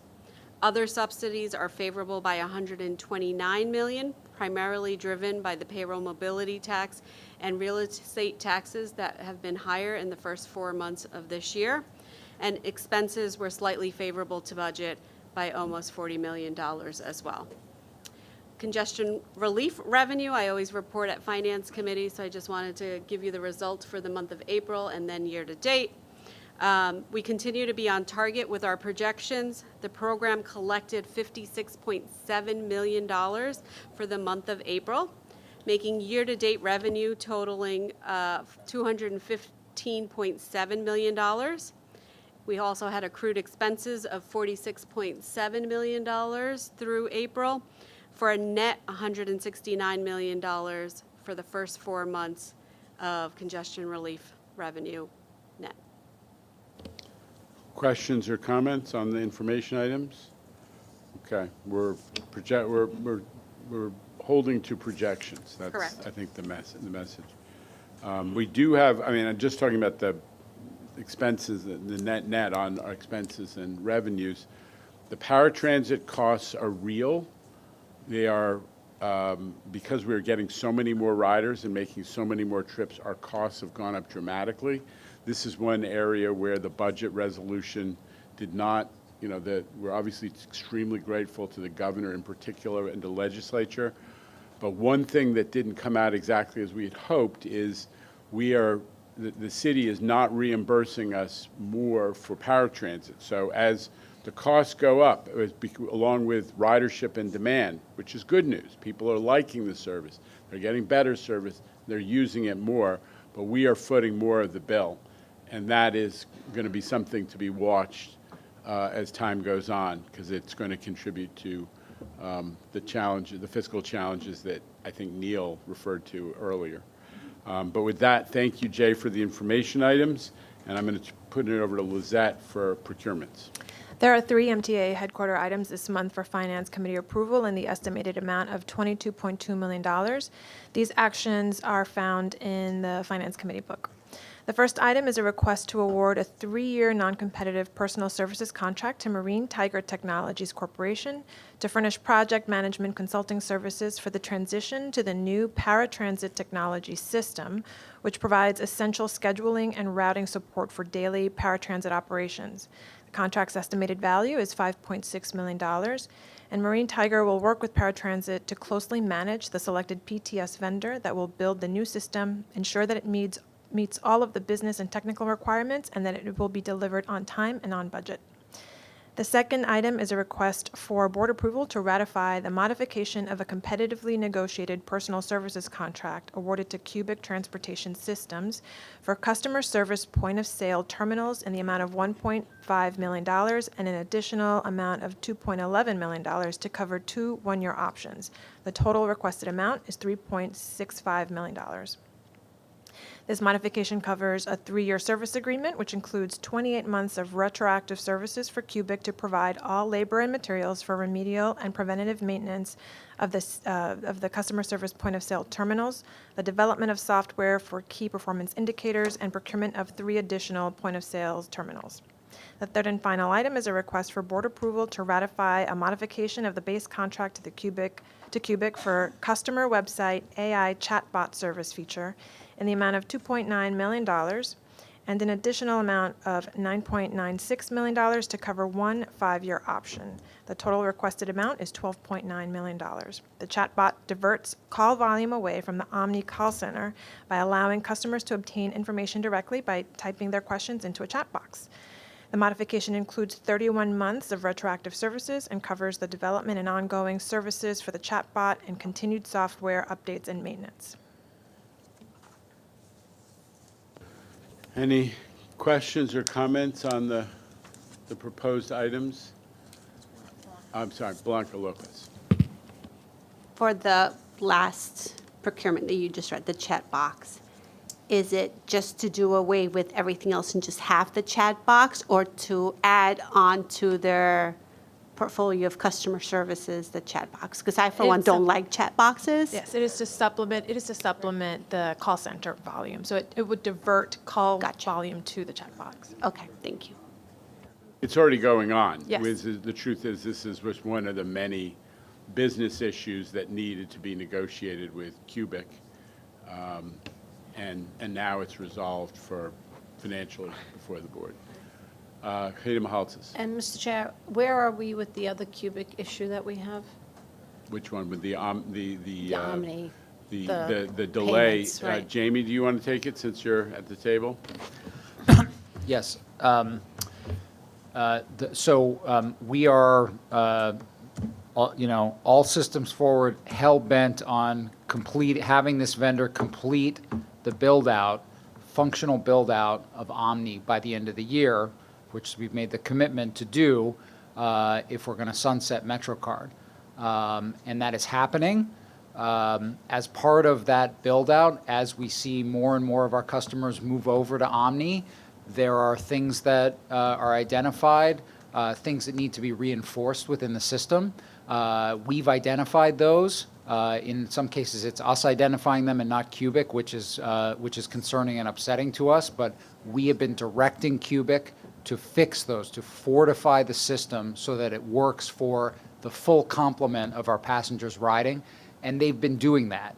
As a result of that, there's some software upgrades that have occurred in the last few weeks where no customer was charged for a ride that they didn't take, but there were some delays between the tap that they made in the system and when it showed up on when it showed up on their credit card bill. We're now through that. Cubic has cleared the backlog. We would have liked them to be more effective at doing that. We are not happy with their performance on that, but we are through that backlog, and we have directed them to make a full architecture upgrade of the system, which they'll be implementing this summer, which will give us that additional capacity that we need. And we're still intent on building out this system and completing it by the end of the year. I mean, just for clarity's sake, when Omni originally was contracted for, back before this board, most of us were here, it was put onto servers, and rather than being in the cloud, it was a different era of technology. We're now struggling. Cubic is struggling, but as Jamie said, our position to them is, you guys need to be identifying the constraints in the system and responding and configuring the system so that we don't have these customer-related impacts. And then, just to follow up on Jamie, so when the Omni is built out and we go fully Omni at the end of the year, Cubic stays on to do customer service? Isn't that an issue? Yes, they do have an operating contract with us to operate the system for a limited period of time. I'm looking at Amy Linden for the duration of that. It's about 12 years, but we will be holding them accountable. In fact, there are KPIs established in the contract for the performance of the system, and we're going to be holding them accountable for those KPIs, taking credits where appropriate. We're certainly not afraid to use all of our contractual leverage to ensure that. As we are now. I mean, we're taking credits right now. Yes. When they come up short, right, Jamie? Yes. Okay. Hayden, is that responsive? Okay. All right. So there's a motion on the table for the procurements. I think we got a motion, Adam. Did we? Yes. So there's a motion on the table. All in favor? Any opposition or abstention? The item's carried. No. Mr. Chair, I'll vote yes on Marine, Tiger, no on the 2 Cubic. Okay.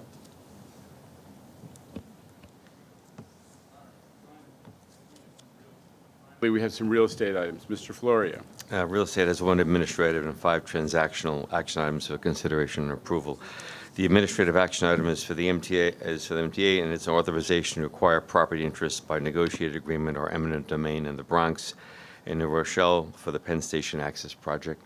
The second and third are transactional items for New York City Transit, and they include a lease with Stillwell Transit for travel convenience, grab-and-go retail store in the Stillwell Avenue Terminal in Coney Island, serving the DF, N, and Q lines, and a master lease with B&B Station Management for 5 retail spaces at Rockaway Park Beach 116th, serving the A line and the Rockaway Shuttle. In addition to an existing diner and jewelry store, the tenant will undertake substantial renovation and upgrades to the building and create 3 additional spaces for new retail amenities.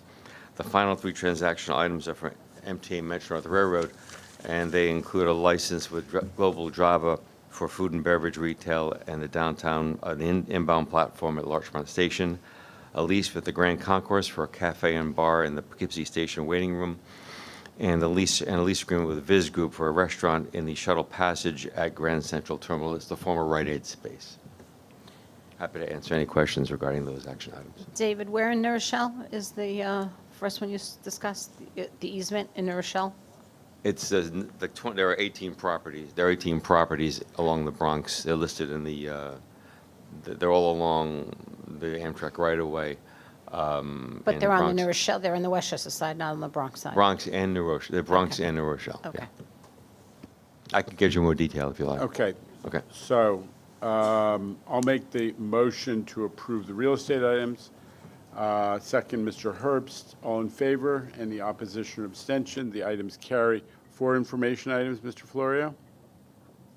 We have 4 of them. One is a short-term permit between Metro and Town of Ossining for public use of the commuter lots in Ossining Station, an entry permit between B&T and an adjacent property owner to support work on their building, and a permit between Transit and New York City Parks and Recreation for the construction of accessibility improvements at Broadway Junction.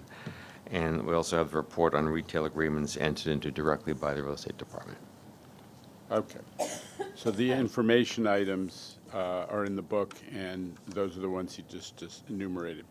All right, on to Mr. Albert. We've got minutes. Minutes of the April Finance Committee and the April Board have been distributed to members. Are there any corrections? No corrections. We're hitting for the cycle today. The minutes are approved as distributed. Moving to the committee reports for this morning, Ms. Soren, thank you. May we hear your report? Thank you, Chair. The Audit and Corporate Governance Committees met jointly this morning. The Audit Committee reports the following. There are 2 actions for the Board approval. First, the 2024 year-end MTA financial statements. Second is the Investment Compliance Report. The committee recommends these items, and I move them. May I have a second? Mr. Herbst, all in favor? Any opposition or abstention? The items are approved. The Corporate Governance Committee reports the following. For approval today are the 2025 procurement guidelines and 4 MTA policies. The committee recommends these items, and I move them. Second, Mr. Chu, all in favor? Any opposition or abstention? The items are approved. This concludes the joint audit and corporate governance report. Capital Committee, Mr. Chu.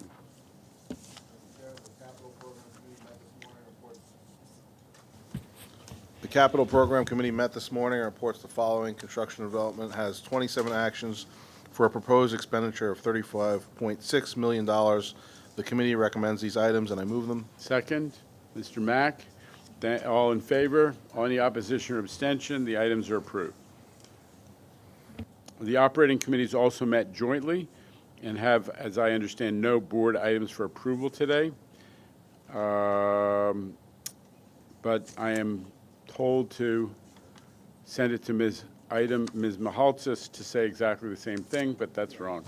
So I'm not sending it to you. With Whatever that- he said. What? Whatever he said.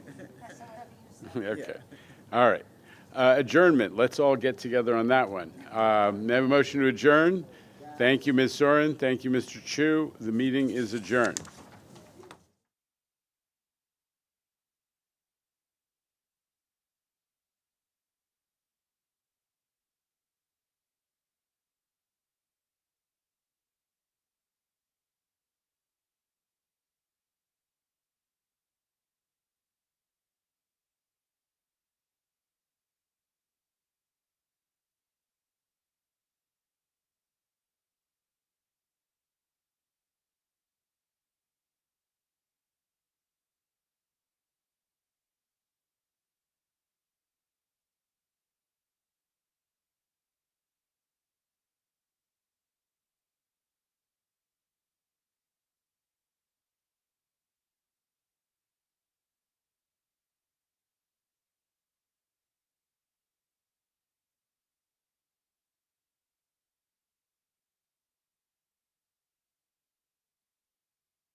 around the table, but also back there in, what is Minton call it, the mezzanine? That's you, Justin. Mezzanine. So I know all you remember where we were a year ago, almost exactly a year ago to the day on June 5th. And many of you were camped out in front of the building for a couple days as we were trying to figure out what the consequences of the pause on congestion pricing were. We had lost control to some extent of our capital program, the 2020 to 2024 capital program. We didn't know where the money was coming from. We didn't know we were going to have to adjust, how we were going to adjust to it. And we certainly didn't know if we were going to have a new capital program. And what a difference a year makes. That today, we're celebrating the congestion pricing isn't just surviving, congestion pricing is thriving. Where's Steph? Look at that, today's hard copy New York Times. All the details, 3 full pages of details about the way that congestion pricing has already changed life in New York City. Congestion pricing is thriving. New Yorkers are appreciating it and seeing the benefits. And we have a capital program which is the largest in MTA history and was, for the first time, I think really reflects an acknowledgement by Albany under the governor's leadership that this is not, some weird bailout that needs to be dealt with. This is part of the regular business of state government, that we have to invest in this essential infrastructure that makes our unbelievable powerhouse of an economy possible. And the legislature and all of Albany has stepped up. And we have a capital program that's up and running. So what a difference a year makes. It really is. We were together in the back just now. And a few of us remember that moment, a year ago when we were consoling people who were brokenhearted about the congestion pricing mission, and here we are, a lot to celebrate from that standpoint, and for everybody who cares about transit. Minton. All right, starting today with Samantha Liebman, New York 1. Sam, your minutes from a live shot. Go. Thank you. I appreciate it. Hi, Jano. So 2 things. You seem sort of hesitant to attribute the increase in ridership to congestion pricing and more to on-time performance. But as a rider, I'm not thinking about on-time performance. We've made it that good that you don't. That's great. Well, would you attribute some of it? Sam, I've gone through the numbers with you. This is not an ideological issue. It's just the numbers. There are only 140,000 people who drive to the city as commuters. So even if we got a big chunk of them as a result of congestion pricing moving to mass transit, which is good, it's one of the goals, it's not accounting for the surge in ridership that we're seeing. So we do think that other factors are at work. The city's economy is growing. That's great news. Ridership is growing because, in part because service is great and people are taking advantage, we believe, of the simplicity of the fare payment system that we've inaugurated, which is Omni. So we could try to disentangle all those factors, but I'm not trying to make any point by prioritizing one over the other. I'm just looking at the numbers. And also, could you just explain in more simple terms, less, economics, whatever, dumb it down for my viewers, how you're going to make up that $3 billion in the capital plan funding? Kevin, do you want to come up and take a crack, or is Kevin here? Yeah. Okay. Like the simplest terms, no jargon. Sam, there was a Kevin put up Kevin put up one slide that I think was really important. Is we're going to save money on the capital program. That's number one. Number two, we're going to look to. We have still work that's being completed from prior capital programs, and there are savings to be harvested in there. Projects are being finished, and then you can take the money that's left over once a project is completed. We're going to sell assets. That's a euphemism for real estate, that we have pieces of real estate that we look to from time to time to get rid of. And we also do, some of it is technical. When we do debt refundings, there are savings to be achieved by a lower interest rate or the whole refunding process. So those are the building blocks of how we're going to save it. But a lot of it is learning what we've accomplished by learning how to do projects faster, better, and cheaper. We think we can get more work done. Like we can do projects, power projects cheaper. We're doing escalators cheaper. We're doing ADA stations cheaper. We think that we can squeeze out some savings in the capital program itself, as well as these other tools that I've talked about. Is that responsive? Yeah, I just in the economic environment with tariffs and possible inflation, all of these other things, you still think you can do this? Listen, there's no question that there are lots of challenges, but we're getting better at executing capital projects, and the market is starting to recognize. In an environment, remember, Sam, there ain't much union residential construction going on in New York right now, and so infrastructure, and there are no new office buildings being built in New York, union. So for the union building industry, infrastructure is where it's at, and companies are competing for our work, and we think we're going to get better pricing. All right, let's move on to Elijah Westbrook, CBS 2, also running for a live shot. Elijah. Hey, good afternoon, Jano. So I have two questions. The first one has to do with the expanded cell phone effort that you guys are rolling out. I know it's not necessarily a new thing, but during the Capitol Committee today, it was announced that the 4 and the 5 lines, as well as the G train, will have this expanded cell phone initiative implemented on those lines. Can you talk more about that and when riders can expect it? Sure. So number one is this is all being done at no cost to the public. This is being done because a private company, the same company who outfitted the stations to have cell service, now is moving forward with us to put cell connectivity in the tunnels, in between the stations. So that's number one. Number two is we're able to, every time we go and do work in a tunnel, we are giving them the opportunity to come in, to put in their cables, to put in the infrastructure, to create connectivity.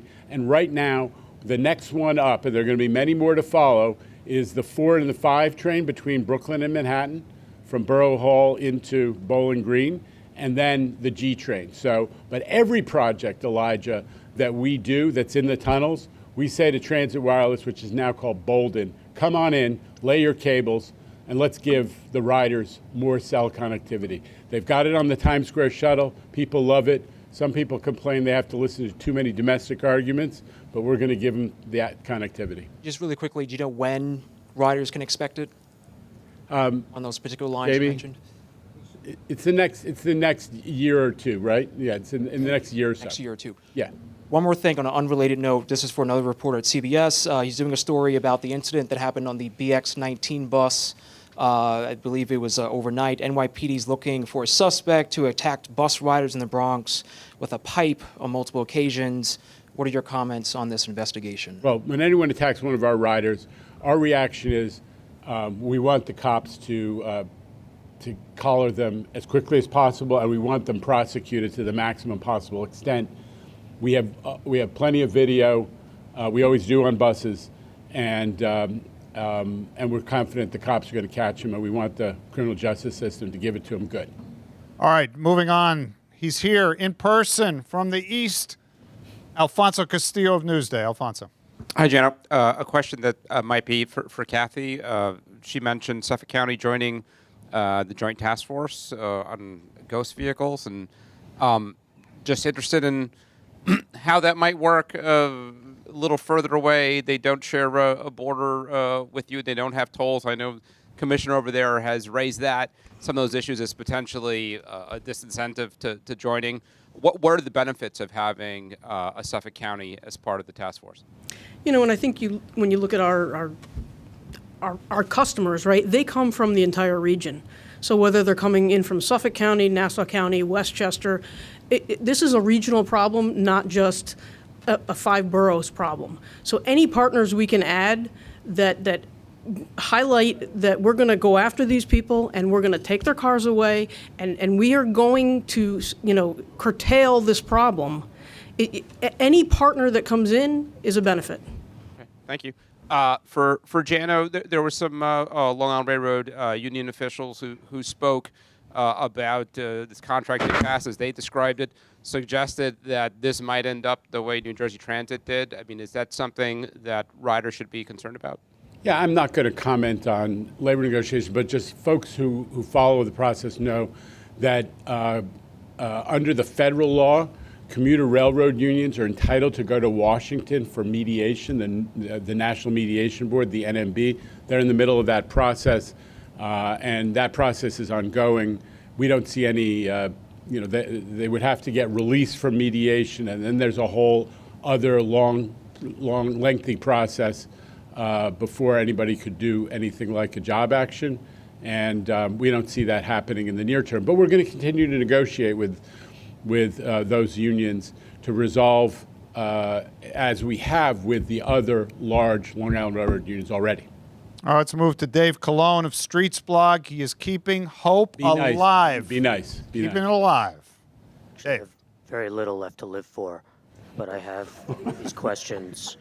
Jano, maybe Kevin would be best equipped to talk about some of this, but I wanted to follow up, in Rachel Faust's public comment. She had raised some questions about the funding of the capital plan and some of the cost assumptions behind it.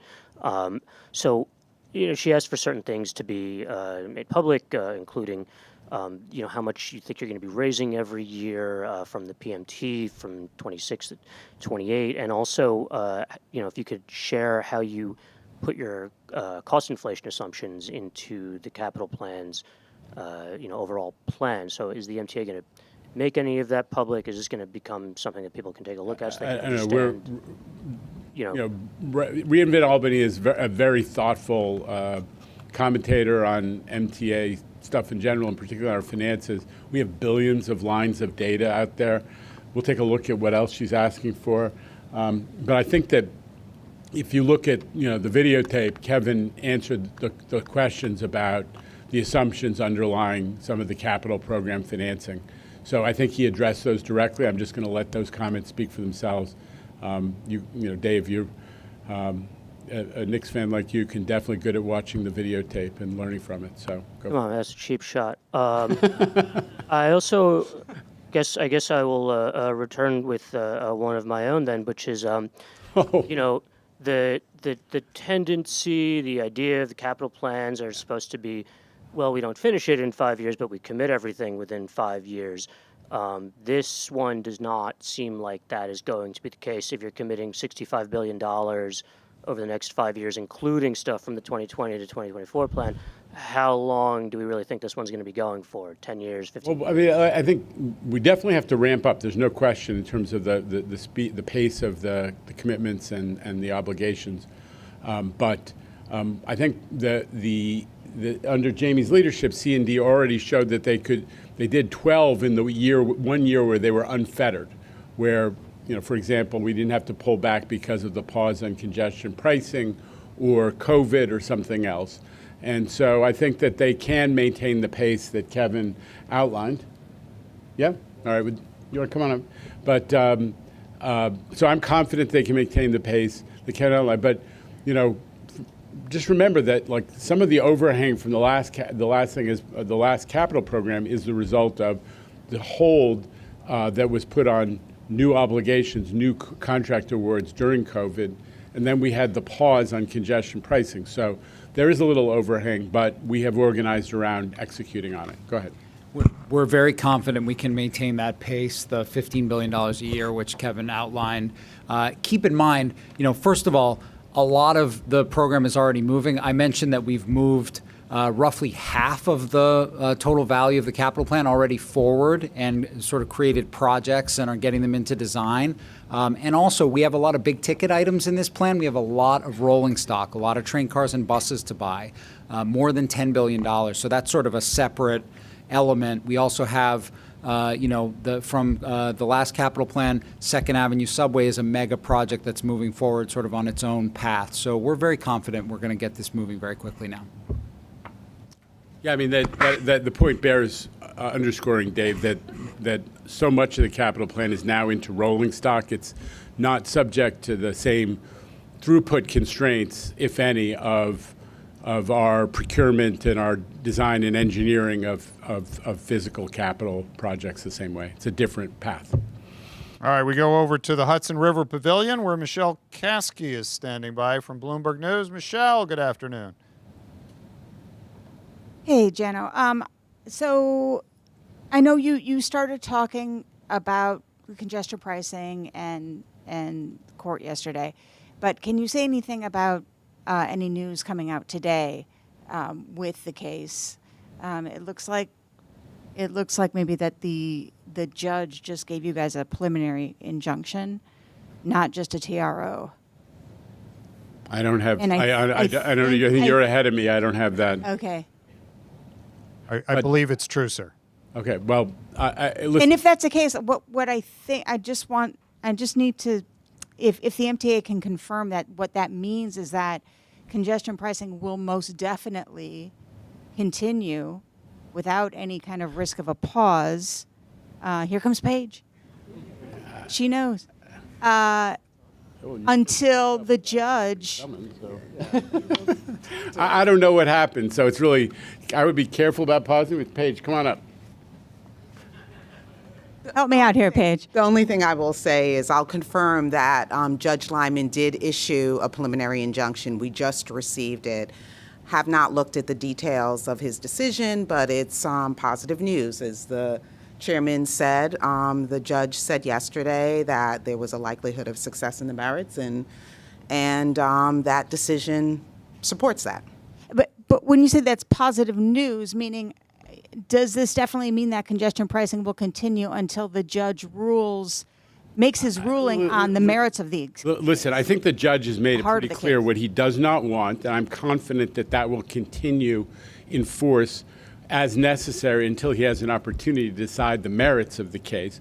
He clearly messaged that what he does not want is for the feds to try to coerce us into abandoning congestion pricing before the substance of the issue, is congestion pricing legal, is decided by him. That's very clearly his message.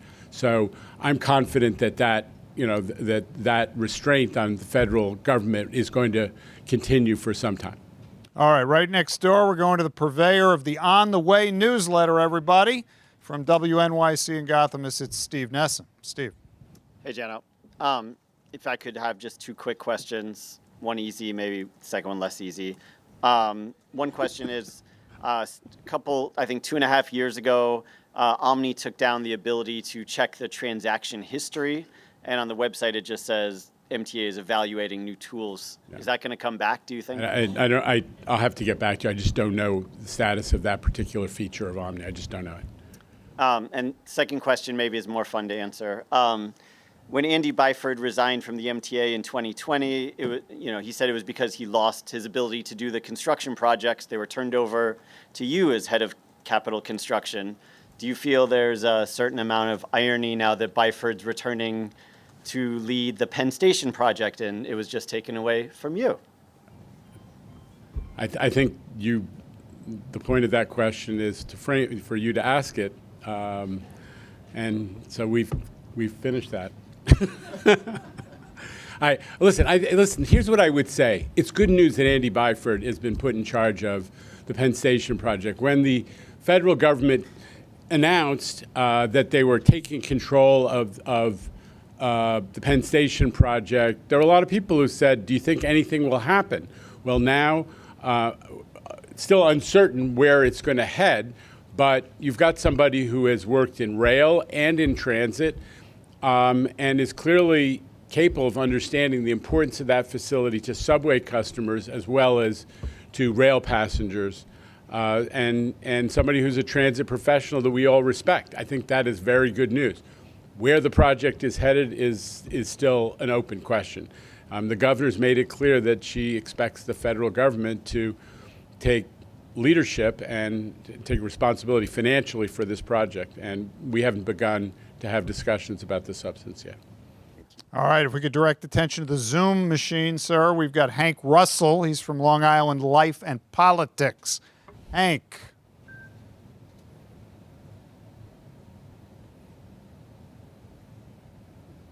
Hank, need to unmute. There we go. We see you. We got to hear you. And you're muted, Hank. All right, we're going to move on in the room. We'll pick him up when he's available. Rai Rivard is right here at a microphone from Politico. Rai. Hi. Amtrak has begun work on the East River tunnels. I wonder if you can provide any kind of update on the last pre-construction meeting you had with them and the governor late last week, and sort of how things are going so far. Were they able to assuage their concerns, or is it still of the moment? Well, they haven't entirely assuaged our concerns because they had problems in line 2, which is the one they're taking out, over the weekend. So, the point that Rob Free has made, and, thanks to the governor, we've made Amtrak pay attention to, and also gotten into the public's understanding, is that Amtrak has to take this outage seriously. Here's what they promised to do. They promised to staff up so that there wouldn't be that we wouldn't have questions about whether they're going to be able to staff it, as they have had problems on every single project where they have to provide flaggers and electric traction power professionals and track foremen, and that outages have to be canceled. They have to staff up. Number 2, they have to do it in a way that doesn't cannibalize the other projects that they are responsible for staffing, including Penn Access. That's very important, that you're not going to steal the guys who are working on Penn Access. Finally, after years where they didn't support work on Penn Access, finally we've got some people out there. It'd be a problem if Amtrak takes them all away for the ERT. They've got to do all the prep work that Rob has outlined for them, and I'll bring him up in a question in a moment just to get into some of that. And the third is that they committed to an agreement to study how their preferred method of project management, which is the full overnight, is working, and to reevaluate whether this work could be done on the approach we have suggested, what we used in the Canarsie Tunnel and the Rutgers Tunnel and some others, which is nights and weekends, which keeps the tunnel available for key moments like the peak hours, right? So, Rob, do you want to come up and talk about what the issues are that you have asked Amtrak insisted that Amtrak address? And I just want to say again that Governor Hochul's intervention has extracted solutions from Amtrak, or commitments from Amtrak, that would not have been possible otherwise. And we do appreciate her intervention. But Rob has been raising this for a while. Thanks, Jano. Jano covered most of it, but the governor really emphasized to Amtrak that they have to take this project seriously. And some of the added things that we're looking for them is inspection plans, detailed inspection plans. What have they done before the outage? What were the results of those inspections? And what repairs have they done to mitigate them? And then even further, as inspections go on, as we go through this outage, to ramp up inspections, not just follow regulatory, mandatory inspections. Be proactive. Go out and try to find things rather than it finding us. And then also, what are they doing as far as operational plans to mitigate any possible service disruption? Where is key equipment going to be located? Where is that staffing going to be located? What hierarchy? What points of contact do we have? And then lastly, from the project perspective, what do they have? What's their hierarchy? What's their project management? Who's in charge of this project? And what type of updates are we going to get on a regular basis to ensure that this project maintains schedule and finishes on time? All right, we're moving on. In the Loge section, we find Haley Brown with her hand up from the New York Post. Haley. Thank you. Okay, so $3 billion of the capital plan is self-funded, but none of the self-funding ideas are guaranteed to work. Can you talk about what MTA will do if none of the self-funding ideas pan out? Is there a plan B? Yeah, I think Haley, that what you saw is that there's no idea that's guaranteed to work in all kinds of things. But what we did is we provided 5 or 6 different examples of approaches that we're going to take that we think can yield savings to self-fund that $3 billion nut. And the first is we are expecting to be able to accomplish certain work more cheaply because we've demonstrated we can. And we gave, a list of others, a list of other sources that we can, that we're looking to and we're counting on. And it will be, as always, up to the New York Post to figure out why those are nonsense. Go ahead. All right, let's go back to Hank Russell on the Zoom, see if he is ready to go with the technical details. Hank, Long Island life and politics. Absolutely. I have one question. There were 2 bills in the Assembly regarding the MTA. Both didn't make it out of committee. One was about Nassau County auxiliary officers being allowed to ride the LIRR for free. And there was another bill that got quashed about calling for a audit and a top-down review and overhaul of the MTA. I just want to get your comment on both of those bills. I have no comment on any bill. I don't even know the ones that you're talking about, honestly. But here's the truth about MTA and Long Island Railroad. We've increased service by 40% thanks to the third track project and the Grand Central Madison project, and which was the third track was executed over the objections of many of those legislators who put in the bills that you've just enumerated, I think. They really need to account for why they were against increasing Long Island Railroad service before they start talking about other stuff related to the railroad. They also need to take account of the fact that on-time performance is roughly 97%, and our customer satisfaction numbers at Long Island Railroad have gone up dramatically. We're pretty happy with the way Long Island Railroad service is developing and the way that the customers are receiving it. Next up is Jose Martinez. He's here in person from the city. Jose? I'll just settle for saying hello since my question was previously asked and past the time. All right, Mr. Hello back. Martinez yields to the fine gentleman from Strauss Newspapers, Ralph Spielman, who's sitting right here. Ralph. Struck this morning, thank you. I'm on, thank you. Thanks, Evan. I was struck this morning by a young lady who I think somewhat eloquently decried the fact that, according to her numbers, which I did look up and seem to be accurate, 1 out of 4 New Yorkers live in poverty. And she justified that as a means for fare evasion. And how do you in the corporate MTA sense, how would you address that? Because you do have the lower fares for people that are under a certain income threshold. And yet I do see, especially on the buses as the figures bear out, that there is an immense amount of fare evasion with people getting on the back. It's at the back of the bus instead of the front. What do you think can be done for that community as far as to make them aware that the evasion of the fare is not necessarily justified?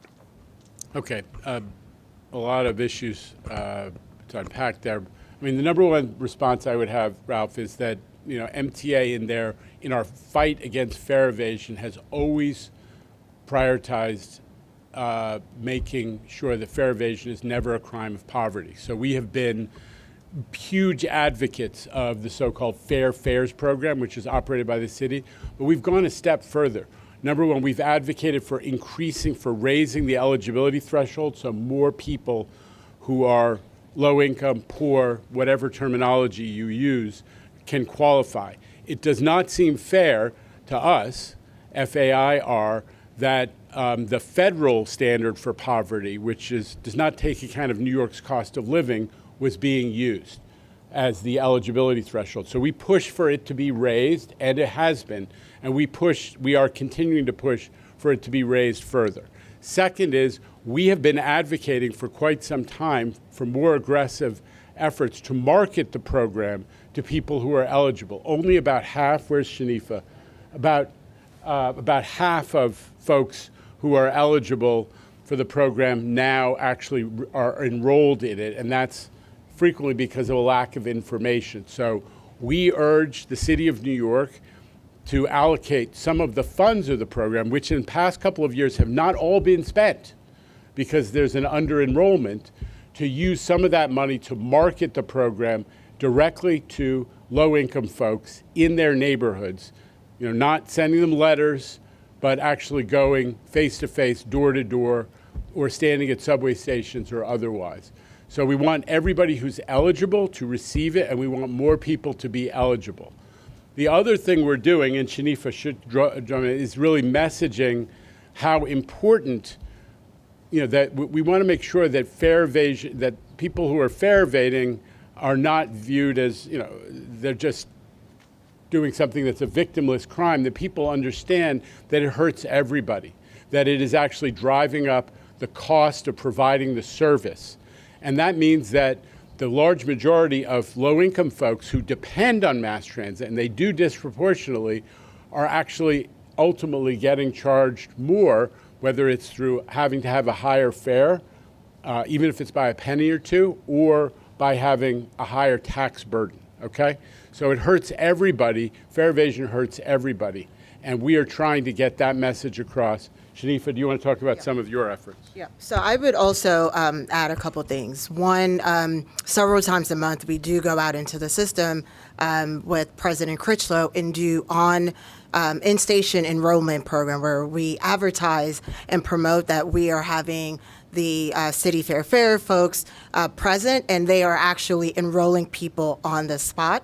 And we are also doing that at our 15 customer service centers across the city. We have right now about 7 dedicated customer service locations where we have folks coming out once a month for several hours throughout the day and signing people up. So we are actively, aggressively, as the chair mentioned, promoting Fair Fares program and signing people up in the station, as well as now that it is warmer months, we're doing that at high traffic bus hubs and bus stops. So that will also continue. The other piece, which was a huge game changer, was Student Omni. As you know, that has since evolved where students now have the ability to use those cards 7 days a week, 365 days a year. So that is another deterrent, providing an opportunity for more kids to have access to our system.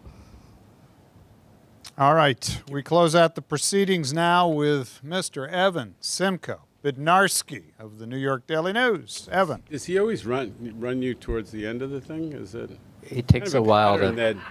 Pattern that seems to have taken hold. Yeah. It takes a while to say my name. I'm sympathetic. Jenna, so I want to ask a version of the question that Dave asked, but from another direction. Not so much top down, but I know there's a lot of state of good repair work that's coming up. I also know that you guys received, in the grand scheme of things, a small fine from Department of Labor over the ongoing issues at East New York. Can you give us a sense what the plan is, what the timing is for the repairs to various pieces of bus infrastructure, East New York, Gun Hill Depot, Kingsbridge, where there have been some issues over the past year. And my understanding is we've been waiting on the capital plan to be able to start making a plan as to when this will get fixed. I'm going to turn that one over to Jamie. Thank you. Just speaking for my colleagues at the buses as well, those bus depots, we have dozens of bus depots, and we haven't been shy about saying There are serious state of good repair issues in them. Keep in mind, they're massive. I mean, we're running, each of those depots is bigger than most other cities' entire bus systems. And we are making a major investment in state of good repair in the depots. There's some specific issues you're raising. What I can say is that it's a combination of very hard work going on by the buses officials with our code folks and our fire prevention folks to make sure that we are safely dealing with issues in the short term. And then, as you say, we have capital projects. We specifically have a capital project for new fire suppression system at East New York Depot, which we are initiating right now. And trying to get that done as quickly as we can so that we can ensure that we have both short-term safety for fire suppression within that depot, and also we solve the problem in the long run. Working very hard on that. How old is the fire suppression system? It does bear mention every time you get into this, and I know you do, how old that system is. It's decades old. It's decades old. It is not in good condition. We're ensuring that the depot is safe. But the only thing we can do is replace that system. That's the only solution we have available to us. My understanding is that the RFP, you were hoping to make an award specifically for East New York by the end of next month. Is that still on schedule? I don't have a specific month-to-month date, but we're looking at all of our options for accelerating putting that new system in. Thank you. All right, thanks everybody. We're going to give good wishes to Ann Menino. She's a longtime accessibility advocate. She's with us. Milestone birthday, everybody. Ann Menino, congratulations. Thanks to Chris, Rob, Kathy, Jamie, and the entire team. Jano, have a great afternoon, everybody from Lower Manhattan.